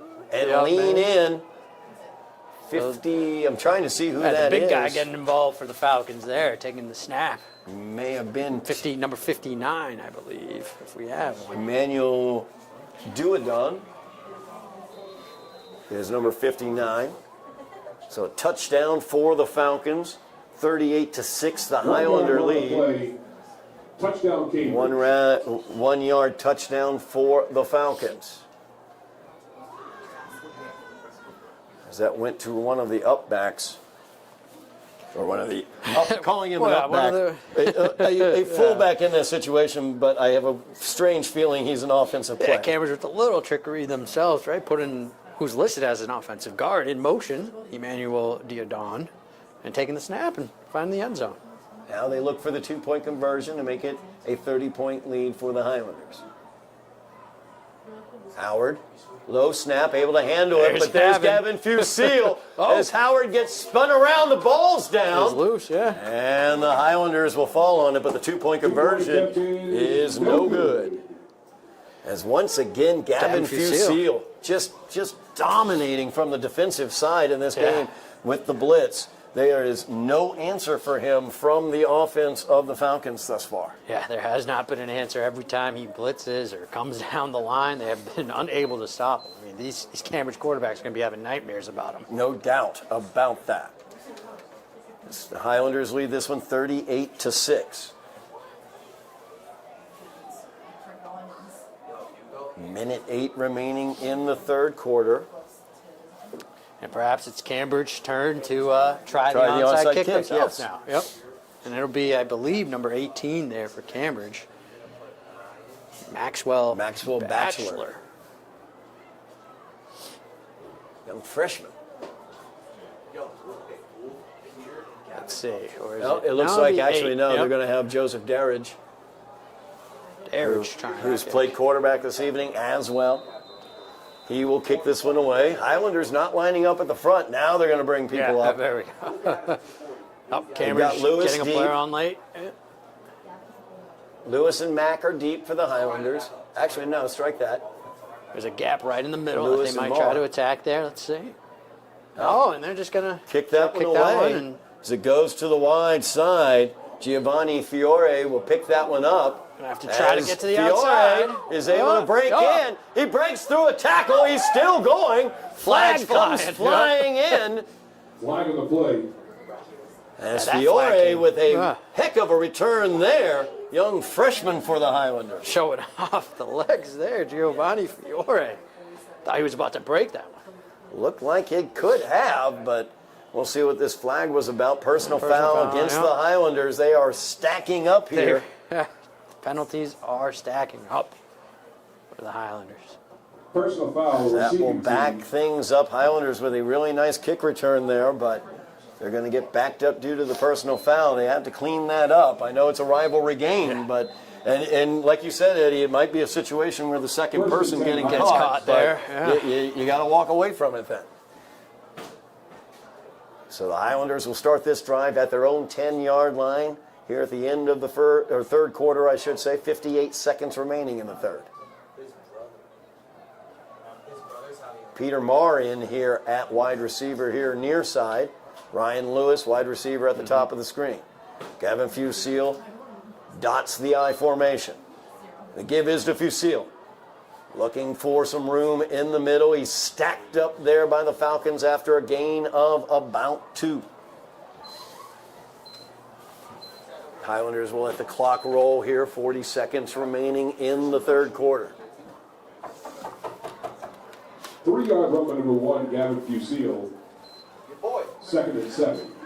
Highlanders punted on their previous drive, actually had their punt blocked, so I know here they're trying to gain back a little bit of momentum, trying to gain back a little bit of what they're used to, right? They've been firing on all cylinders all night, so trying to get back to that here on this drive and keep letting that clock tick down. They got away from that wildcat look that they've been running, that they've been countering off of and running sweep off of. We'll see whether they might go back to that. And As right Ryan on Lewis, cue, right on cue, yeah. Just what the doctor ordered here. Back in the backfield looking for that Wildcat direct snap. He's got Fusil and Fernandez to his left, and the time will run out here in the third quarter. So that will do it. 3 quarters of play in the book. Highlanders looking to take that picket fence back from Cambridge, leading this one 38-6. Ladies and gentlemen, as a reminder, there is no smoking in 38-6, and as you mentioned, I believe the scoring record is 49 points for the team. So we'll see if they challenge that. Yeah, highest number of points scored in the history, the 134 now. So in the previous 133 games, the highest point total for a team was back in 2022 when Cambridge rang up 49 on the Highlanders. That was right here at Dilboy Stadium, a 49-13 loss for the Highlanders. So here we are 2 years later, Highlanders 38-6 with 1 quarter remaining here against the Falcons, but they will have a long road to hoe as they have a long field in front of them. 2nd down and 7 awaiting from their own 13-yard line as we will begin out the 4th quarter here soon. Highlanders have done so well this game, that first half, specifically the first quarter. Yeah. Everything the Highlanders wanted to do. Going their way. Onside kick recovered, as well as an incredible drive to open out the game. That the onside kick was after that. A 10-minute drive to start the game. Domination at the line of scrimmage. Defensively, the blitzing has just knocked out, or knocked around multiple quarterbacks, if not out. Falcons unable to find any momentum because of that. It's been very, very difficult. The blocked punt is pretty much the high point of their night thus far. As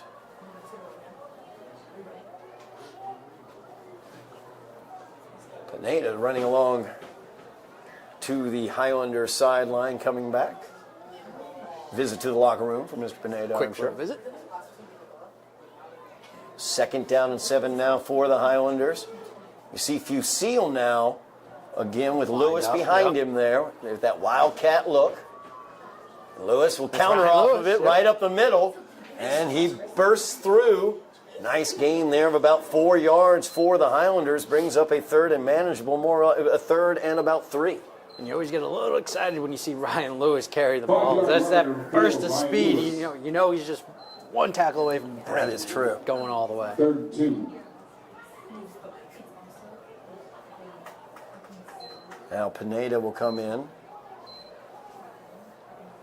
D'Souza has the play. Highlanders leading this one by 32 points. Would love to take lots of time off the clock here. Need to convert to keep the possession. As Pineda now lined up for that Wildcat snap, to his right are the blockers. He will follow those blockers right through, get the 1st down and more, as he's across the 25, brought down just short of the 30 at the 28-yard line. 1st down for the Highlanders. The drive continues. That Wildcat look really, really being effective for the Highlanders. As we pointed out, they're able to go different directions off of that. In that case, Pineda followed his blockers right up the middle. And use different players in that situation. They can go to Pineda. They can go to Gavin Fusil. We've even seen Ismail Mack as well. Different looks from different guys. Yep. Pineda will stay back there. Fusil and Fernandez in front. He'll follow them to the strong side. As he tries to power through a tackle. He was met at the line of scrimmage. Gets maybe a yard out of it. Yeah, Cambridge was ready that time. 1 down and run for number 0, Marcos Pineda.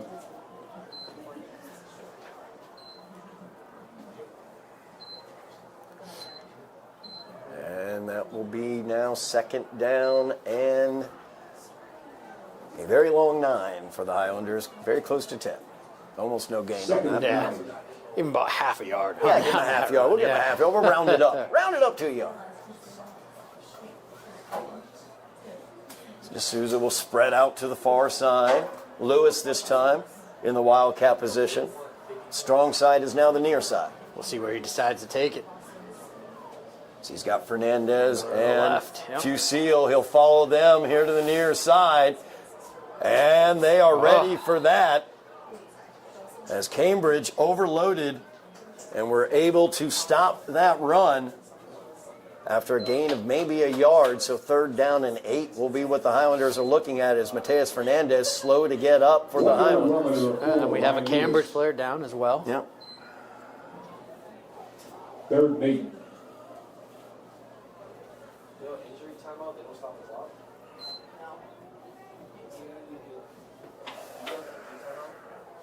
8 minutes, 23 seconds remaining here in the game. Highlanders leading by 32. Clock is stopped with the injured player.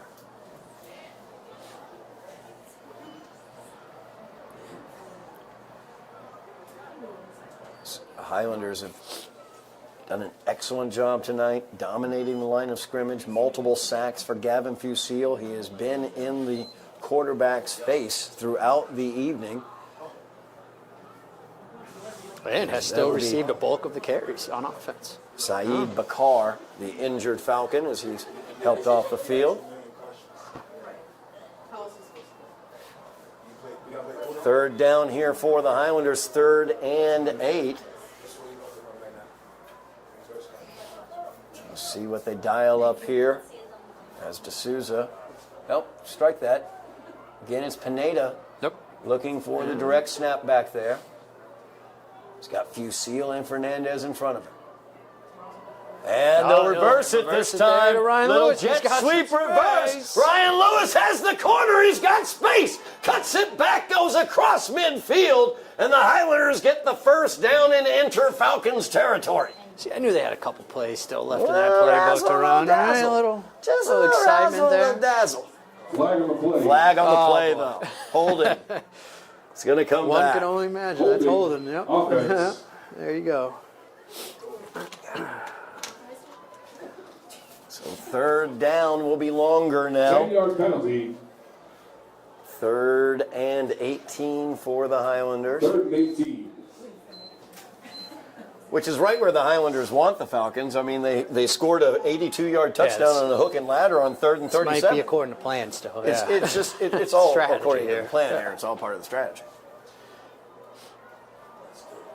3rd and long now for the Highlanders. Last time they had a 3rd and long, they dialed up that hook and ladder out to the far side where Pineda pitched to Mack after making the catch. Mack had nothing but daylight in front of him.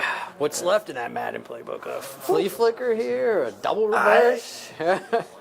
Full house backfield. Oh, we're just going to throw it deep D'Souza here. back to pass, looking deep. He's got space. He's got a man. Oh, my goodness gracious. Pineda had steps. He had some steps on. D'Souza just overthrew him barely. So 4th down now for the Highlanders. Clock rolls as we have the running clock we spoke of earlier, Eddie. 32-point lead for the Highlanders. Clock runs even after an incompletion or out of bounds. Injured player was the only thing that stopped the clock. Under 6 minutes remaining in the game. D'Souza will stay out there, but he's punted before, and he attempted the last punt for the Highlanders. Highlanders had their last punt attempt blocked, setting up the Falcons with a 1st and goal from the 1, where they scored their lone touchdown. D'Souza back to punt. And he will get this one away quickly. High. Good high hang time as it comes down at the 50. Lewis is able to get out wide. Jemai Lewis, good block out in front of him there.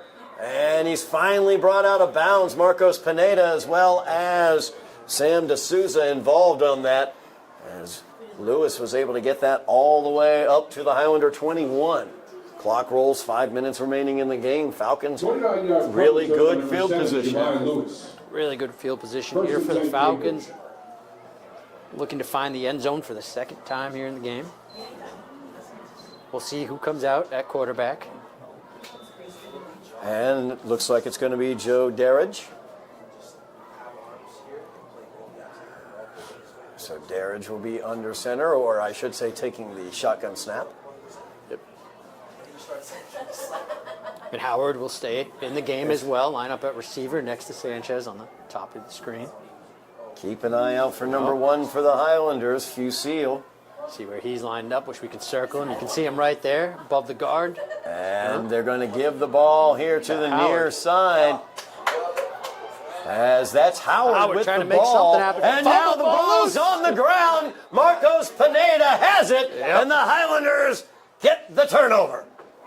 So Howard trying to do a little too much for the Falcons there, and the Highlanders able to punch the ball loose, and it's recovered by Pineda. Pineda with the recovery there. Howard set up for the halfback pass in that situation, I think. He was coming out here to the near side. It looked like he was looking downfield. He had his wide receiver, I believe, number 5, Exome. Jovin's Exome was running downfield, but he was still covered. So Howard had nowhere to go with that ball, tried to make something happen, and the Highlanders get the turnover with 3.5 minutes remaining. The picket fence is coming back to Somerville. Running clock. Clock is still going down. That's what we like. Tick, tick, tick, tick, tick, tick, tick, tick, tick, tick, tick, tick, tick. I formation behind D'Souza. Fusil dots it. He gets the handoff. Whoa. That exchange felt a little wonky. Yeah, just it looked like Didn't look like Gavin got started on that very, very quickly. 2-yard gain there for Gavin. The clock rolls under 3 minutes remaining in the game. This group of 14 seniors for the Highlander football team looking to go out, taking that picket fence back from Cambridge. Yeah, credit to all those 14 seniors. They came out ready to play today. Absolutely. Absolutely they did. We've seen flashes of the future with JoJo Flores under center. We've seen Ryan Lewis doing great things out there as well. Pete Marr playing some great defense also. Fusil gets the give. Up the middle, he runs over a Falcon to get another yard there.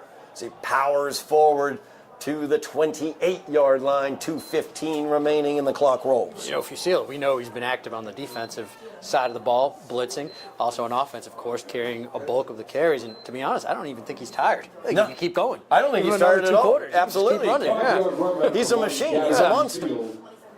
That's that off-season conditioning that they went through that was led by Rocky Tapa and by Gavin Fusil. Shout out to Zach Shea on that, by the way. Zach Shea is a strength and conditioning coach. He handles the strength and conditioning in the off-season, and he does that in addition to the coaching that he does during the season. So shout out to Zach and what he's been able to do for this team as well. So the give is Ryan Lewis off of the direct snap, and he is forced out of bounds. Good job there stringing it out as Jemiah Lewis was able to force him out. We're going to actually have a Highlander down on that play. Yeah. I believe it's an offensive lineman for the Highlanders. Can't get a number yet. Oh. Actually, I think That's that's actually Mateus number Fernandez. 3. Mateus Fernandez down. Mateus, a critical component, one of those seniors, as Highlander athletic trainer Michelle Kelly out. Yeah, it looks like he just got tangled up on that play. Yeah. Lower body injury, and trainer Michelle Kelly will help him get to the side. Michelle help him out there. This football team has kept Michelle Kelly busy this season. That is true. As they have gutted through quite a few injuries throughout this season. They came into tonight, I think, as healthy as they have been since the beginning of the year. And looked like it as they stormed over the Falcons tonight. Minute 10 remains, the clock runs. They looked like the Highlander team we saw those first 3 games of the year. True. Yep. That's true.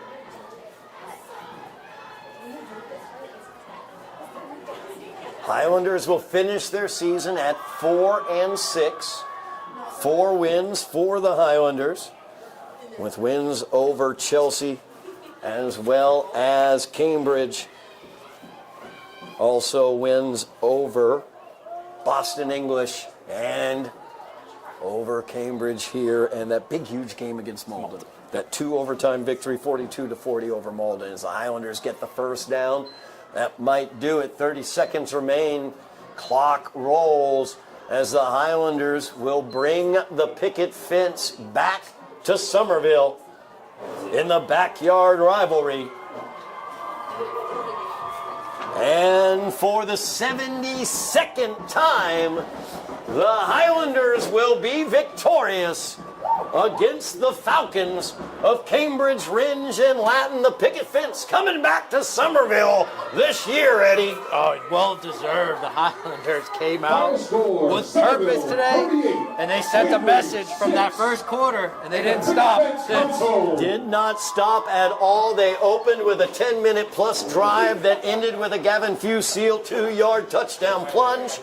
They took the onside kick after that. Marcos Pineda added on a 12-yard run. Jojo Flores with the 2-point conversion. Then Sam D'Souza, a 7-yard run. Pineda with the 2-point conversion. And then a 3rd and 37 was what they faced. And they rolled up the hook and ladder as Pineda made the catch on the far side, pitched it back to Mack, who busted forward for 82 yards and the Highlander touchdown. And they capped things off with a 3-yard plunge by Mateus Fernandez and a Sam D'Souza 2-point conversion, 38-6. Your final as the Highlanders take back the picket fence from the Falcons. Congratulations to the Highlanders. Congratulations as they go for that fence. Congratulations to the 14 seniors as well. Jamison Laguerre, Michael LaGreca, Sam D'Souza, Tim Jones, Christian Malave, DJ Freeman, Julianne Bianami, Dylan Cried, Allison Bucala, Salman Achmal, Cam Pereira, and the captains, the offensive captain Gavin Fusil, and the defensive captain Roxon Tapa. Tremendous job by all of them. Tremendous, TBL All-Stars also, Gavin Fusil, Rocky Tapa, Mateus Fernandez, Marcos Pineda. A great season for the Highlanders. Didn't get over 500, but really showed what this program is becoming. Oh, yeah, you could definitely see on the field improvement all around, right? From the quarterback, as we talked about, Sam D'Souza, to the coach and staff, getting these players ready to play every single game. They came out, they played tough. We said they worked hard in the offseason. And you can see it. 4 wins this season. Didn't get to 500, but they look damn good this year. Absolutely they did, and they look damn good tonight, no question about it, as they ran the Falcons off the field. A 38-6 win to take the picket fence back from the Falcons. That's going to do it for us here tonight from Dilboy Stadium. Thank you so much, Eddy Maldonado, for this entire season. Thank you so much for everything that you've done. Really appreciate it. Thank you very much as well to Joe Constantine on the direction, to Matt Fronduto on the camera. Thank you very much for watching at home throughout the season. We look forward to seeing you for the winter sports as well. This is going to close out our fall sports here on Somerville Ed TV. We'll see you back in December when the winter sports start on the basketball court and the ice surface. But for tonight, the Highlanders have taken the picket fence, and we're bringing it here to Somerville. 38-6, the Highlanders beat the Falcons. You have been watching Somerville Highlander football on Somerville Ed TV.